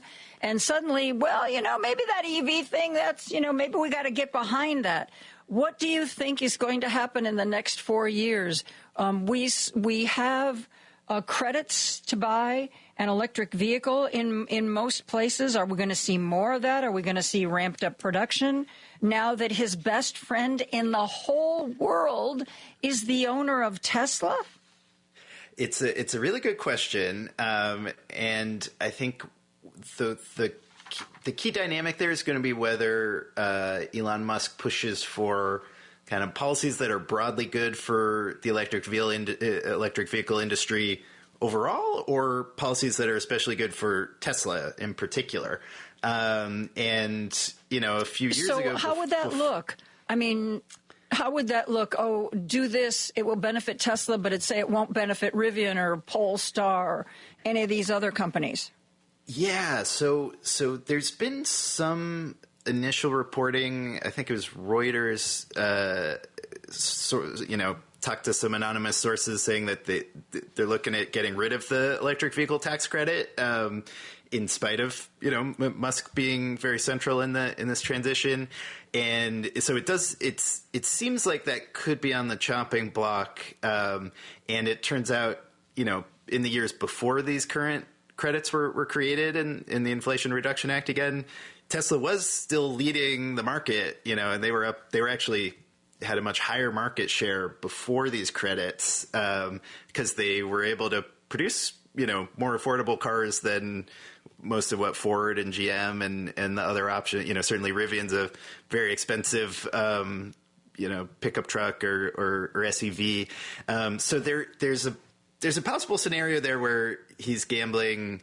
If we take away the credit that helps all his competitors, it'll kind of revert back to the earlier market where suddenly Tesla's the best deal in town and they sell more cars actually by not having the federal credit. How is that possible? Wouldn't the credit bring them more sales? It would help them, but they were succeeding pretty well in the old.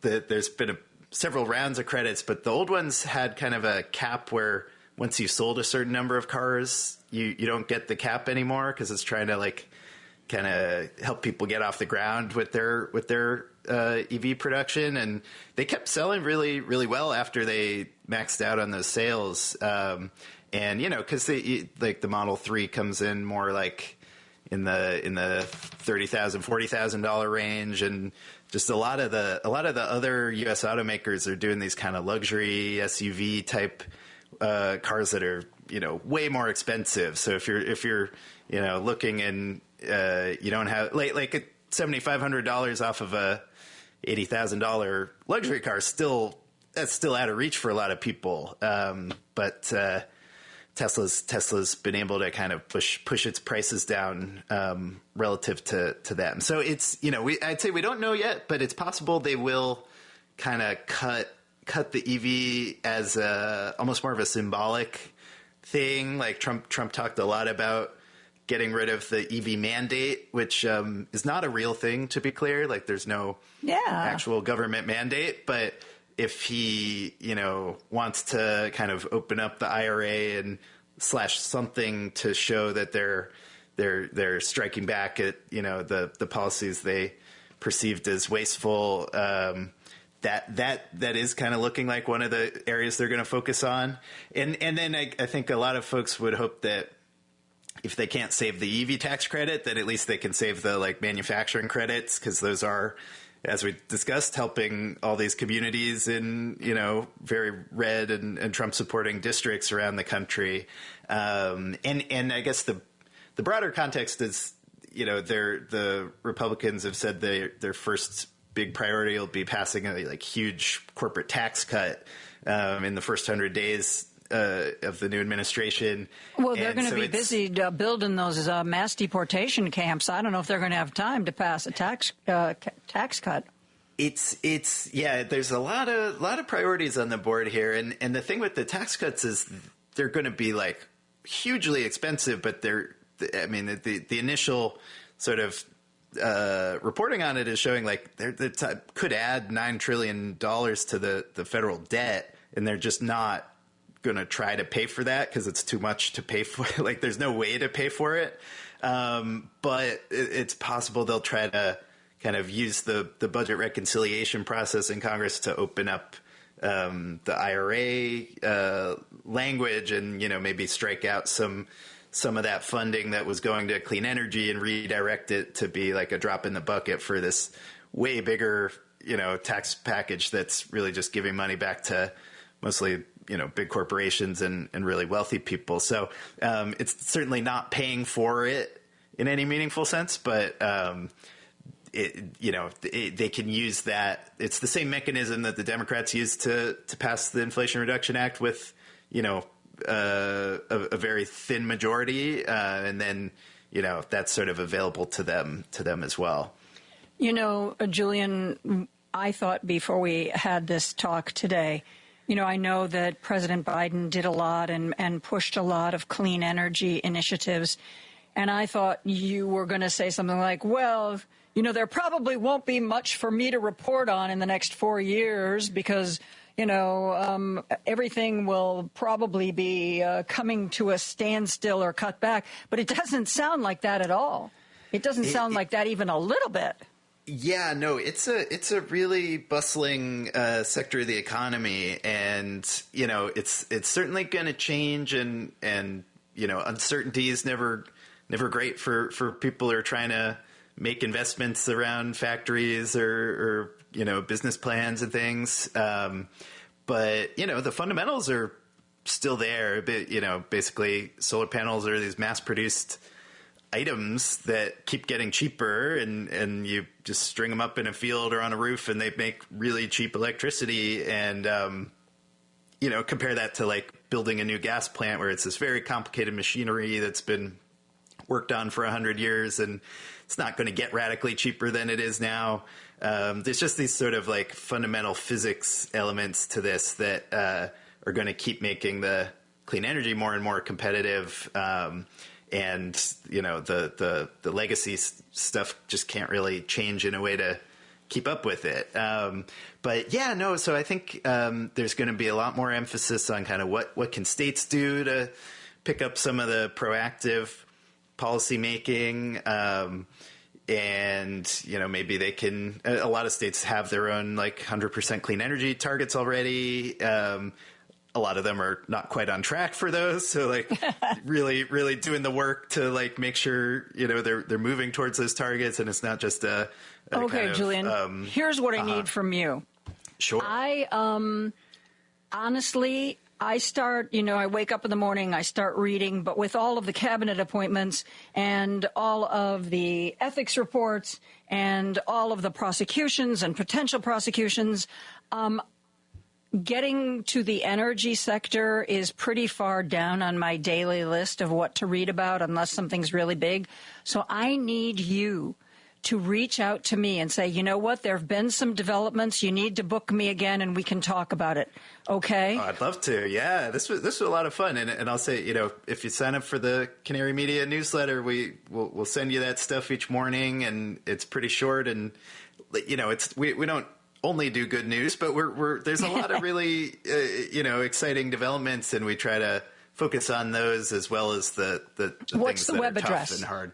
Canarymedia.com. And Okay, canary like the bird. canarymedia.com. It was a pleasure. Thanks for having me. We are going to take a break for news. We're going to be back with more after that. Remember when you get to work to hop over to WCPT820.com or the TuneIn Radio app and stream The Stephanie Miller Show. Weekdays 8 to 11 a.m. on Chicago's Progressive Talk, where facts matter. Hey, Google, play WCPT. Streaming Chicago's Progressive Talk from TuneIn. Joan Esposito, live, local, and progressive. Quite frankly, I get most of my news from you. Joan Esposito. Y'all ready for this? On WCPT 820. I am pleased to welcome Deborah Douglas, director and faculty member at Northwestern University's Medill School of Journalism, back to our airwaves. Deborah, how are you? I'm good. Thank you for having me, Joan. It's been a long time. I know that we haven't spoken since the election, and I know that that's exactly the sort of story that you pay attention to, and that you have contributed to articles like that. For instance, how Chicagoans have been reacting to a Trump victory. I want to get to that, but I also want to talk to you about how your students reacted. What kinds of discussions did you have with your students post-election? Well, thank you for asking about them. I actually start off every class with a discussion about current events because there's so much information coming from every platform that you can name. And I always tell them as future journalists, or some of them are practicing now, that we're competing for attention everywhere, just ambient noise, billboards everywhere. But the discussion we had the morning after was, I led with the question of how will this inform the kind of journalism you will produce? And I was very clear that I didn't necessarily want to get into a partisan discussion, although they could pretty much tell what my predilections are. And for a lot of the students, I can tell, where they're coming in personally. But I really just pegged it to how it will inform their journalism. So what came up is that they're fearful. That was the overarching sentiment. A couple of students are going to D.C. Next quarter because we have a D.C. program where students go to learn how to cover the federal government, the nation's capital.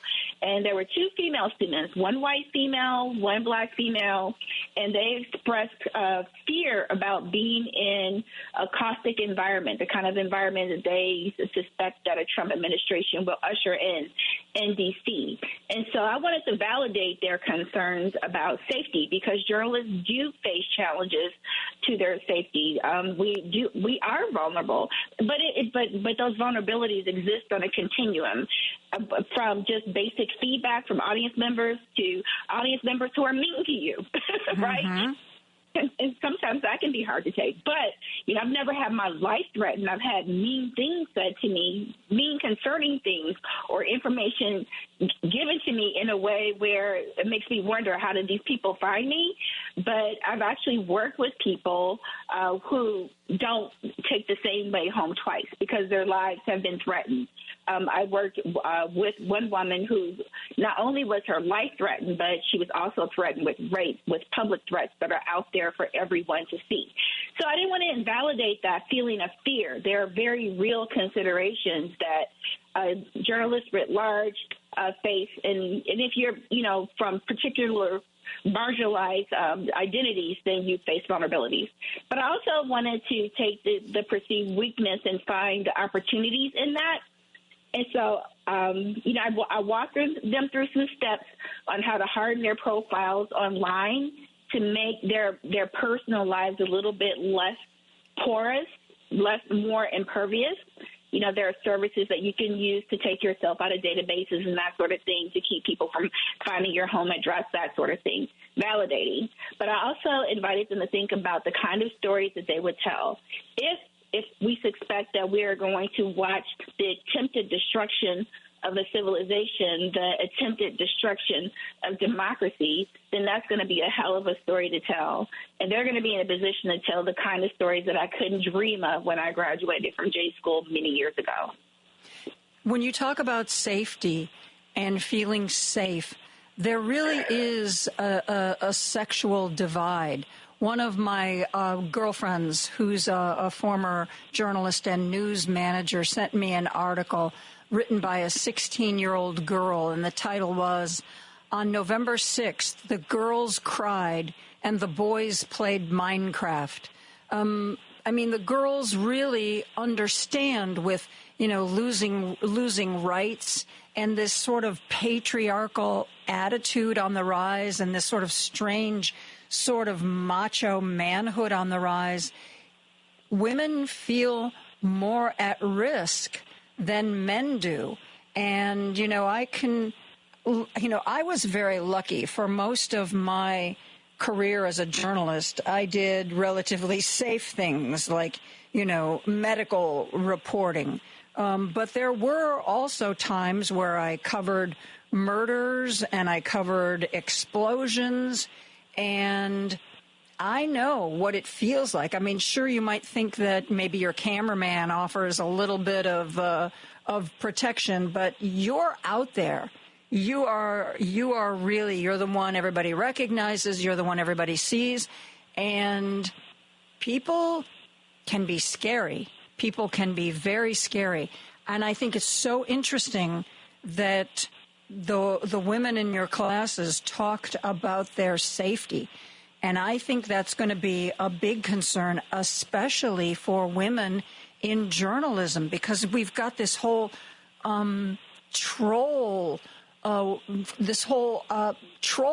you know, maybe they existed. We didn't call them that 20 years ago, but there is this whole troll infrastructure now. And I think part of the problem is that in social media, people can attack one another without revealing their identities.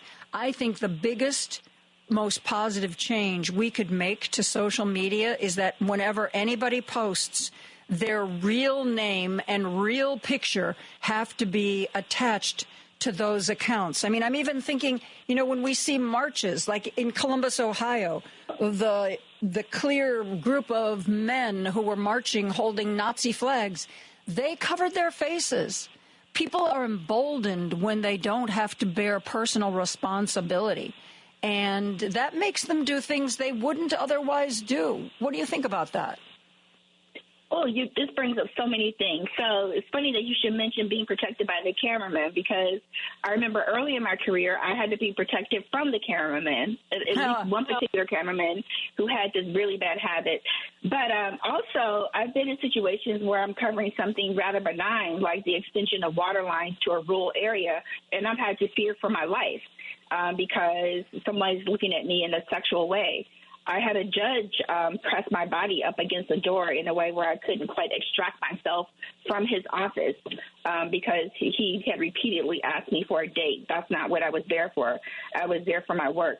In those instances, I did not go back and tell my newsroom what happened because I felt like my editors, my managers would think that I didn't know how to handle myself out in the field. So I swallowed that. So I would flip it. I would advise my students to flip it now and tell everything so that we can put a hedge of protection around them and make clear to people outside in the streets that you will not touch our people in any way, shape, or form. And I think that newsrooms are up for doing that sort of thing. Well, I talk about feeling a little bit of protection because I was with a cameraman, but the one time when I was out and I was physically threatened, by a group of men who didn't want me interviewing one of their comrades. My cameraman hid behind me, and I was the one who had to look at these guys who were threatening us and scream at them to back off. And later the cameraman said, I was wondering how you were going to handle that. I thought you handled it really well. And I was like, thanks, buddy. Good to know. Good for you, Joan. Joan to the rescue. Well, it's funny that you should mention cloaked identities because, yes, those people, those cowards who go out into the streets and march with their tiki torches or Nazi regalia, whatever, they need to, if they really want to stand in the power of their terrible arguments and ideas, they need to come clean. But the thing that nobody's talking about enough, some people are talking about, is the fact that our public discourse has been flooded with misinformation and disinformation. So, all the bots that have disembarked from X/Twitter, those weren't real people. That was misinformation that has been part of a coordinated campaign over many years, not just the election cycle, to confuse the discourse. And so we have people, including young people, who are funneled into these silos of misinformation. I was just at the Reykjavik Global Forum in Iceland in the past week, and I was listening to a group of gentlemen talk about this onslaught of misinformation that's been injected mostly from Russia. And he talked about the fact that his son, his school-age son, really wants to get on Twitch. Because that's where all the boys are. That's where all his friends are. But, there's this society of boys who they meet and they play these games and they have these irreverent ways that they deal with each other. But, a lot of troubling ideas are built up in those spaces. And so we need to really, have a come to Jesus about the fact that we're all exposed to massive amounts of misinformation and disinformation, and ask ourselves, based on our value systems, does the information that I'm receiving jive with that system? It just seems like so many people have allowed themselves to be manipulated by the information that we can't see that's coming at us from nefarious forces. Wow. I'm talking to Deborah Douglas, who's a director and faculty member at Northwestern University's Medill School of Journalism. We're going to take a break and be back with more after this. The family meeting. I mean, you got two old white dudes. You have one that cares about the country and another one that doesn't. Yeah, but he's so damn old. You know what? But it's what we have. I get it. It's not the lesser of two evils for me. It's not two evils. I agree with you. It's only one evil. I agree with you there. Sundays, 4 to 6 p.m., The Family Meeting. WCPT 820, Chicago's progressive talk, where facts matter. Joan Esposito, live, local, and progressive. On WCPT 820. I'm speaking with Deborah Douglas, director and faculty member at Northwestern University's Medill School of Journalism. You have a wide variety of, a diverse variety of students. What kind of journalism do they want to do? What sort of platforms do they see as being viable? I mean, everybody's saying, radio is on the wane, television is on the wane, newspapers are all but dead. What do they see their future as? Where would they work? We have some really talented video journalists at Medill, at Northwestern. And so I see a lot of students really jazzed about what they're learning in those classes. I taught a class last spring called How to Build an Anti-Racist Newsroom, because I have built two of them. And students really seem like they are drawn to big sort of like cable TV, broadcast TV, those who are really interested in video. I'm teaching graduate students again now, and they are sort of like open. Like, there are a lot of people who are going to be focused on video. Some people are focused on business, which I always think is a great way to go.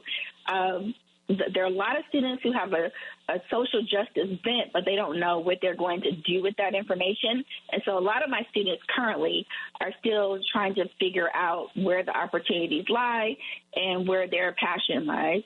They're just at the beginning of the program. So they don't quite know, but they do have a lot of questions about where they can land. And I'm moderating a panel discussion this evening hosted by the Field Foundation. We're talking about the Institute for Independent Journalists layoff survey, where we're talking about journalists who have been laid off and the demographics of that and their prospects. And a lot of people in that sort of like early to mid-career period are being laid off. And students know about all of this. But I frame my discussions as I'm teaching an orthodoxy, a way of thinking about how to tell stories in the world, an authentic, righteous way, contextual way to tell stories. So whether or not you're applying it in journalism, in a very particular way, or if you're at an organization where you're charged with telling a story and using your entrepreneurial skills to tell stories in other institutions, they're girding themselves with the skills to be able to do that. I want to back up to something you said a few minutes ago about how to create an anti-racist newsroom. Talk about that, if you would. I mean, in 2016, when Trump was first elected, newsrooms wouldn't even use the word racist. We wouldn't call racism like what it really was. We weren't even in the written form, weren't calling African Americans or black people capital B black, which made a lot of the black community feel rather diminished by having a lowercase b that made them feel like a color as opposed to an identity to be reckoned with. And one of these anti-racist publications that I co-founded, I'm the co-founding editor-in-chief of The Emancipator, a Boston-headquartered national outlet that focuses on reimagining abolitionist newspapers for a new day. We decided to uppercase white because we believe that white is an embodied identity that's worthy of reckoning and is implicated in the solutions to racial injustice and everything that intersects with it, xenophobia, ableism, anything that you can think of. So, yes, and especially there's a burgeoning nonprofit news landscape that's lots of little outlets are being planted to fill in the coverage gaps that have been left by shrinking legacy media and the diminishment of local media across the nation. And so a lot of those people who are starting those outlets are asking, how do I mitigate the narrative harm that my outlet created years ago, earlier in my career, by doing a better job to serve communities? And that's reckoning with how people actually live and hold themselves in the world and speaking to audiences, especially marginalized communities, and not about them and not at them. And so efforts at creating anti-racist newsrooms and anti-racist landscapes is really an exercise in mitigating the narrative harm that big journalism has caused and created over these many years. Because of what we learned from the first Trump administration, do you think people will be more forthcoming to call racism publicly?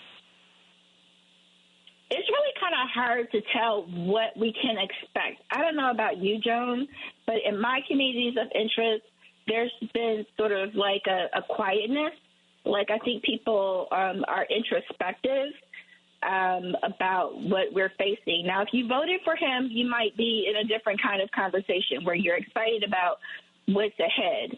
But I think that we've seen some preemptive censoring. When the National Archives got rid of problematic stories and artifacts that might offend what was presumed would be a Trump administration, that kind of self-censoring has a reverberating effect across the landscape. The Washington Post decision to decline making an endorsement is a self-censoring effect that I think has the possibility of rolling over media at every level in every form. And so we don't have to wait to be told what to do or what to think, that people are falling in line. And for me, I'm from a marginalized identity. I'm a woman and I'm black. And so I want to take care of myself and be in community with people who are helping to take care of me, where it's all reciprocal. But racism is a deal breaker for me. Like a lot of people voted in a way where racism is not a deal breaker, and I have a huge problem with that. And so if racism is not a deal breaker for you, then I really don't know what to say. But for those for whom it is a deal breaker, then we need to gird up and be in a situation where we're supporting truth and we're being in community to brace ourselves for what can come, but not self-censor in the process. Yeah. There were a lot of complaints in the first Trump term that journalists refused to use the most accurate word. And rather than saying Trump lied yesterday, it would be Trump misspoke, mischaracterized, gave a misimpression. I hate that. I know. Do you think we have learned our lesson and that we can now call a lie a lie? I've seen evidence that media at every level has learned its lesson. I saw a lot of course correction in the written media and in broadcast media, but not enough. I'm really worried that we might shrink and move to a default position. And I think that I worry that media workers, the people who actually do the work, might get an impression from the powers that be, from the people that they work for, that they might need to tone it down. I think 2020 gave permission for people to amplify. And I think that the opposite message might be what might be funneling through the system. But we'll have to see how that shakes out, because the one thing that the media can be accused of righteously is leaning too much into the narrative of prediction. We don't know anything, and we don't know what's going to happen. And we keep learning the lesson that we don't know anything and that we can't really predict anything. And yet, that's one of the ways journalism has been criticized, especially in the run-up to this election. I heard a lot of critics saying that we weren't looking at what was at stake. We were still framing it as a horse race or a sporting event, who's ahead, who's behind. What do you think about that? There are different categories of media. First of all, we have cable and broadcast TV that largely plays everything out for entertainment value. We have personalities who are sort of donning the identity as journalists, and the public doesn't know the difference. So we just have a real terrible identity crisis on what constitutes a credible journalist versus somebody who's in it for personality and entertainment value. I think going into the election, at least at the local level, the state level and in the very local, city, village, town level, I think local media outlets were committed to covering the issues and not so much the horse race. But I think a lot of it got drowned out by the outlets that have more eyeballs and more attention and more air. And then when you add the layer of all the misinformation that's coming in from Russia, then that really just makes everything really messy. Yeah, misinformation, disinformation. That, Deborah, is going to have to be a separate discussion that we're going to have next time. Or as, what was it, the New Yorker called it, ambient information. Ambience of information. Yes. In a country where more than half of adults have literacy below at sixth grade level, ambient information, however thin and wrong, is more powerful than actual facts. That's what we're dealing with. Yep.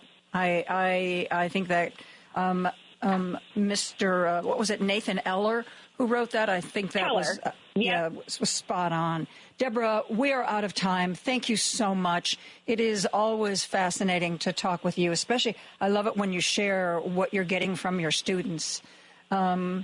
Because you know what? They're going to have to fix this mess we've created. I don't know.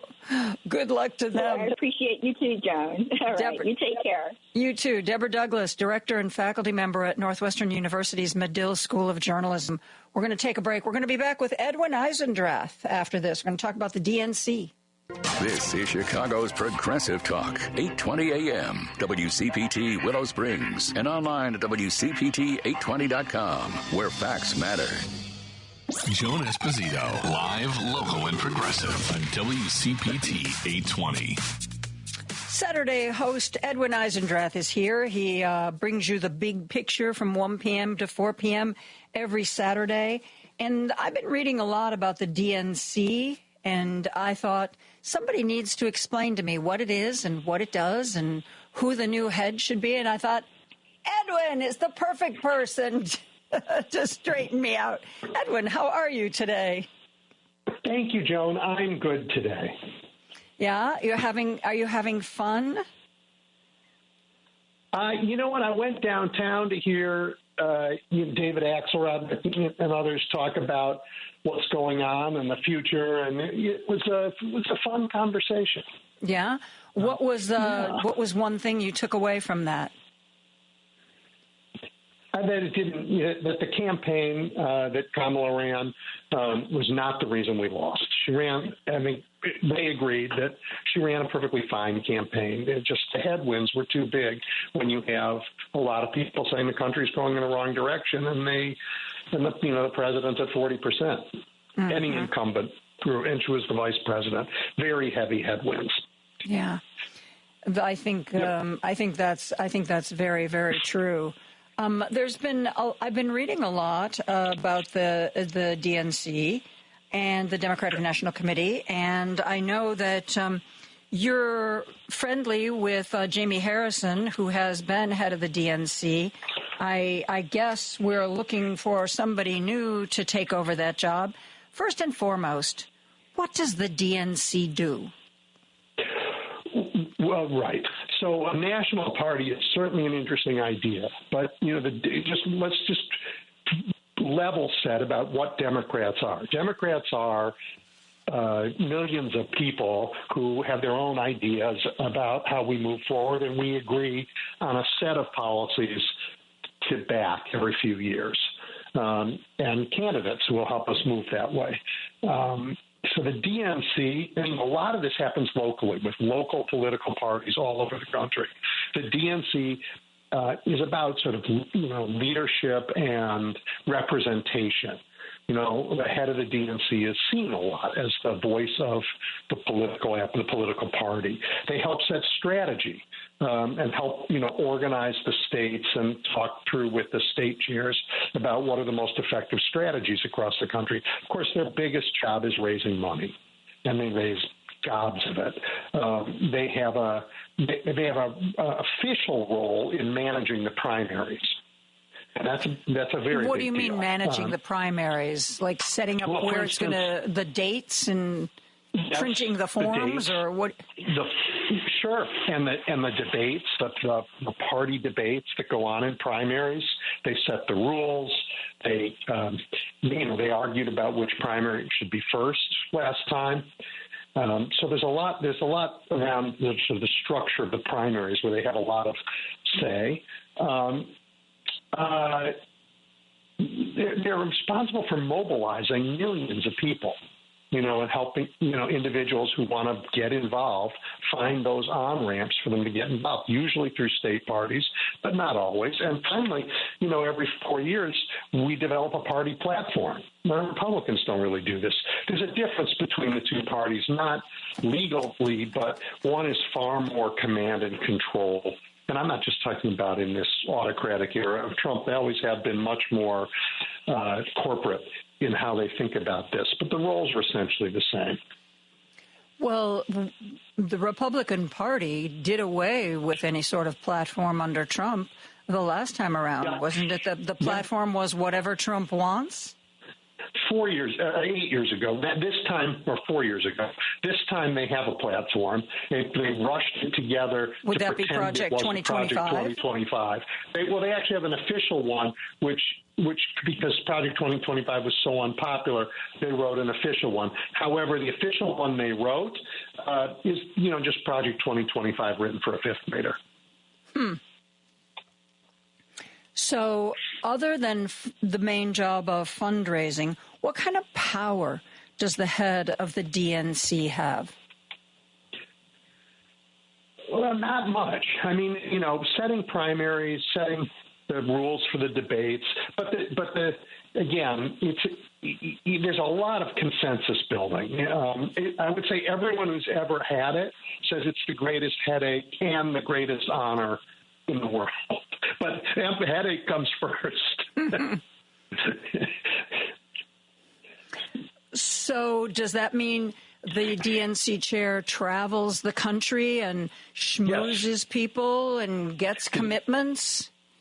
The DNC chair goes around the country, raises money, but also goes around the country and talks to state parties and regular Democrats around the country on questions. Remember, they are also the most visible party leadership. So they're out there constantly, in the media, talking about the party, what it stands for, and what it stands for is of course, decided on through a process where we talk about what our platform is. We have a very diverse party, the Democrats, and so managing to keep us in the same tent, that's not always easy. For the head of the DNC, what qualities make a good DNC chair? Because I'm sure you've known, just yesterday in Shia Kapos' Illinois playbook, she always throws out a question to the audience, who would you like to see as the next DNC chair? And there's like 8 or 9 responses and there are to her questions and they're all different. But this time around, more than half of the people who responded said that they thought Rahm Emanuel would make a good DNC chair. Now, I know he's kind of rough around the edges. It would seem that maybe somebody who is a little bit more schmoozy would be better. What do you think? What are the qualities that make a good one? Well, one, they can't be just controversial on their own. The last thing you want is a DNC chair who can be seen as a target. Rahm has a lot of qualities that are fabulous, but there's some things in his mayoralty that would make him a target for some of our coalition. So you got to be,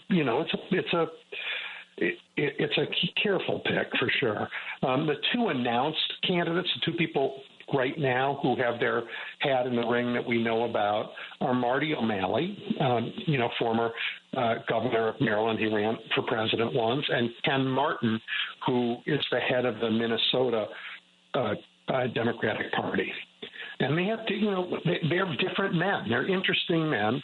O'Malley I'm not familiar with either of them, so give me a thumbnail sketch of each. Yeah, Marty he was a technocrat governor, a very policy-focused, get-it-done governor. He was a very lackluster candidate. But he gets in the policy weeds. He's a policy wonk, and he is a very good leader in government. He gets things done. He knows how the machinery works. Ken Martin, he comes from, single mom, very typical American, not easy upbringing, but he pulled himself up. When he took over, he worked for Paul Wellstone and that got him, he was worried about the direction of the country, and he got involved in politics. When he became the Minnesota party chair, the state had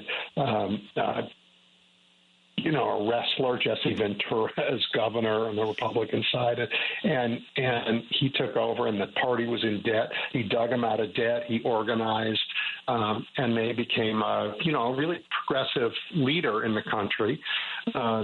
And Ken is the head of the I'm not sure if it's official name, but all of the Democratic state chairs have their own organization, and he leads that. He's a terrific guy. So we have really good leadership choices to make. Both are capable fundraisers. Both are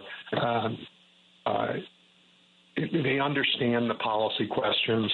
Ken is sort of easier to go. I mean, people may think he's too liberal because he's from Minnesota, but he's a very, he's a very sort of regular Midwestern guy, smart, articulate, and driven.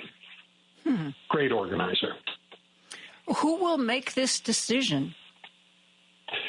The members of the DNC, and those are, if you will, the super delegates. There are elected and some appointed people who are in the DNC who sit on that committee. And who? The presidents usually get to decide if you have a president of your own party, but right now that's not what we have. So since Biden is on the way out and Kamala didn't win, it will be up to the members of this committee to vote? Yeah. Yes. And are there members of the committee from every state? How are these positions allotted? Yes, there are. Like your senators, governors, Democratic governors are there. And they will be consulting with the big donors. They'll be consulting with I assume they'll also consult with labor. They'll consult with the constituencies of the party. They need to. If you were getting a vote, who would you vote for? Probably Ken Martin. I like Marty O'Malley. I really do.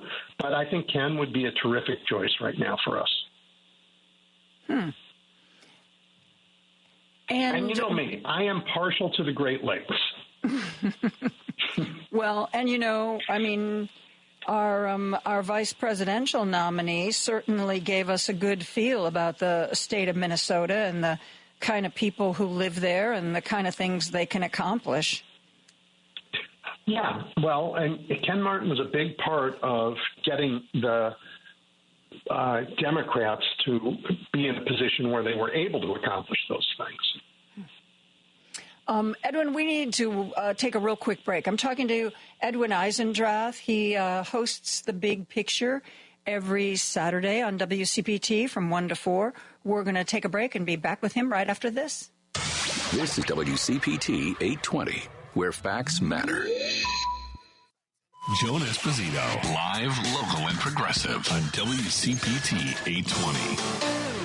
I'm joined by Edwin Eisendrath. We have been talking about the DNC. The DNC is going to be naming a new chair. Do you have any idea when they vote, Edwin?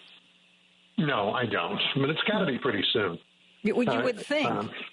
Yeah. I mean once... Go ahead. You asked me before about members, just from around this part of the country. Two of the vice chairs are Tammy Duckworth and Governor Whitmer. And, one thing that is a little bit confusing, the DNC raises money. And does that money go to, I remember reading about how Gary Peterson was in charge of the money being given out to Senate candidates. Does that money come from the DNC or is that raised separately? So both, it's raised all over the place, but there's a Democratic senatorial campaign committee and a congressional campaign committee for the House, and they raise their own money. The DNC, as I say, like the convention is put on by the DNC. They have to raise a lot of money for things like that. The primaries are run by the DNC. They got to raise money for that. So they don't generally.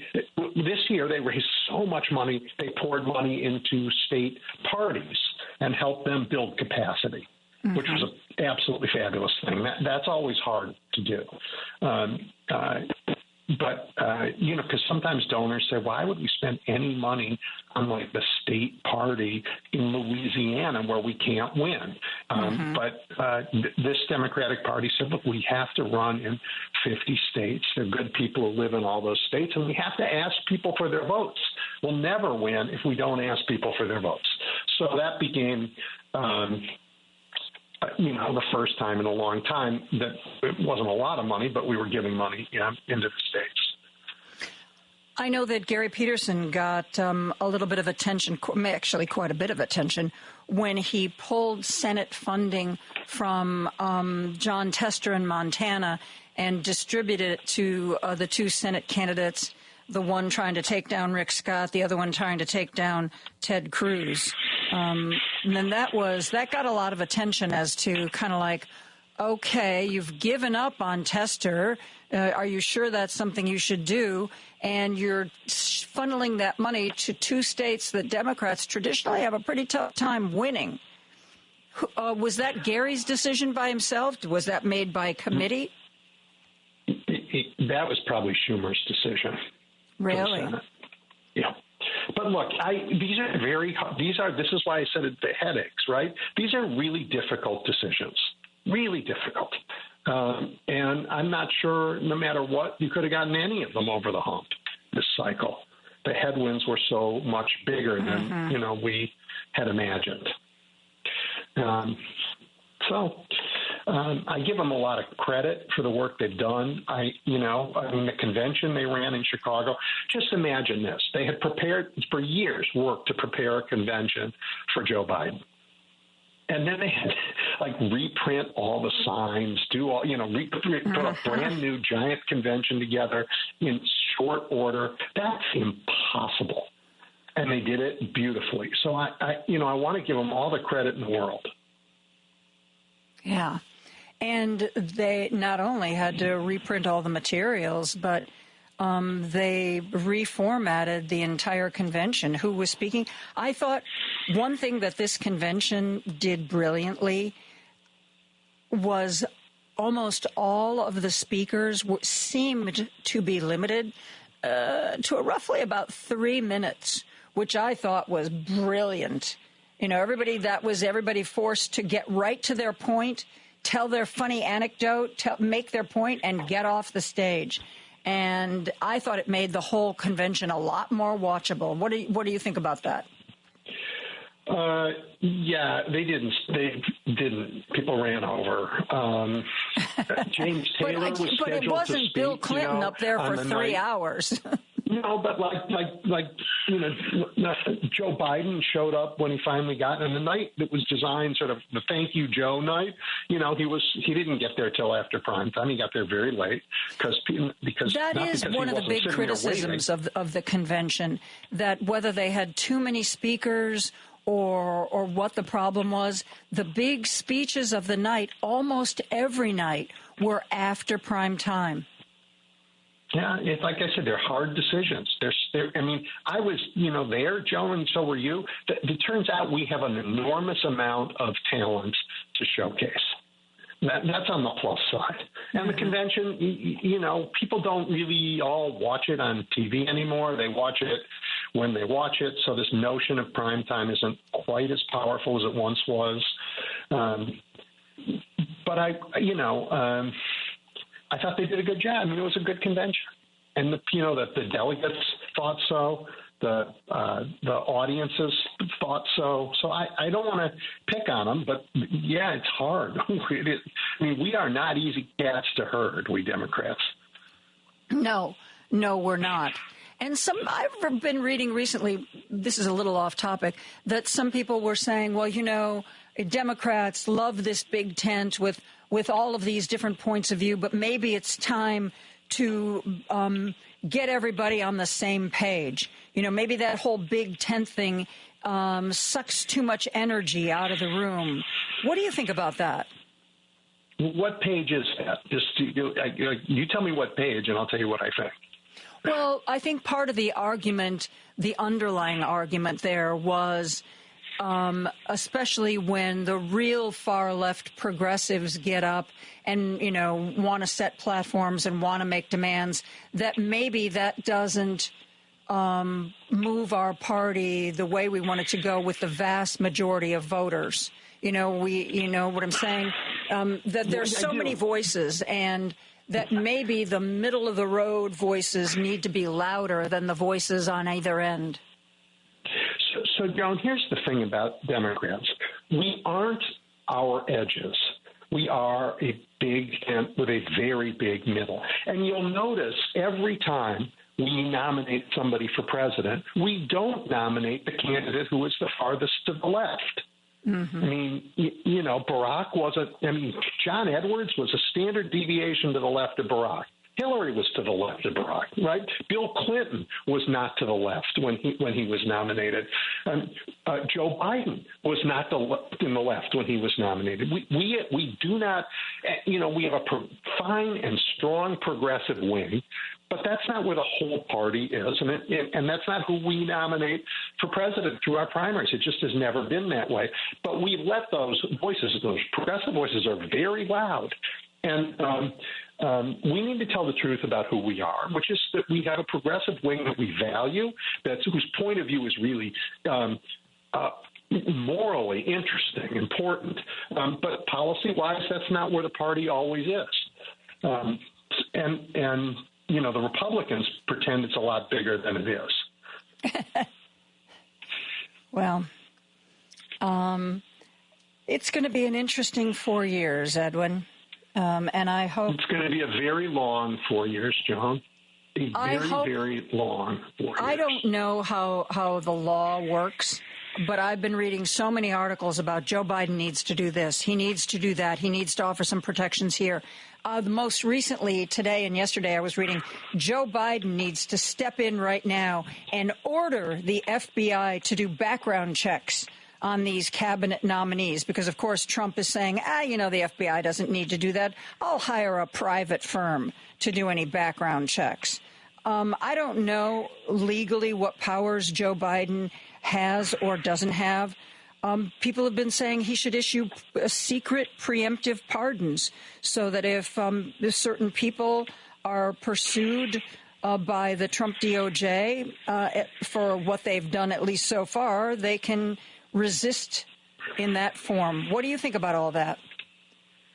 I do think he has the power to ask the FBI to do these background investigations, and should do it, and should have done it a couple of days ago, because time is running out, and he should do it. The appointments that Donald Trump is planning to dump on America are disgraceful. They're unqualified. Some of them are dangerous. If Tulsi Gabbard is running our intelligence agencies, there isn't a single ally of ours who will ever share their intelligence with us. Heck, I'm not sure our own intelligence people will share with her. But but I'm sure you've seen the video. I mean, Joe Biden is down in the Amazon, sitting at a table in the rainforest, signing some kind of global warming policies. Not that that's not important, but it kind of maybe seems like there are things closer to home he should be working on. I just hope Joan, a president can work from anywhere in the world. I don't have any problem with Joe being in the Amazon right now. Frankly, if I could be in the Amazon right now with what's going on, I would be there. But he has to work, and and he can do this if he wants to do it. I don't know if this is what he wants to do. Joe is a traditionalist. I loved his presidency, but in retrospect, he didn't do enough to protect us from this moment we're in, and he knew it was a risk. And so I'm very frustrated with that. And I was frustrated with the meeting in the White House. I understand why he did it, but it was still frustrating. So I'm hopeful that he will get these people the background checks that they must have. But more, we have to make Donald Trump fight for every bad decision. Slow him down, run out the clock, make it take time. And make him, when he gets away with a terrible one, we have to make him and everybody who supported him pay. Look, if you're a Republican sitting there in the Senate right now, or the House, you know that Donald Trump is going to have a terrible presidency. You just do. He can't do it well. He's going to screw it up. And he's going to screw it up in ways that are really unpopular. You got to figure out, do you support him through all his bad decisions so that you don't get primaried, or do you try and separate a little bit so that, when he goes down, and he will go down, you're safe. And we Democrats, this is one of the things that DNC's got to do. It's a strategy for figuring out how to middle these guys and pull them away. Away. Edwin, thank you so much for joining me. We are really out of time. Patty Vasquez is next. Joe. I'll be back tomorrow at 2. Have a great evening, my friends, and good night.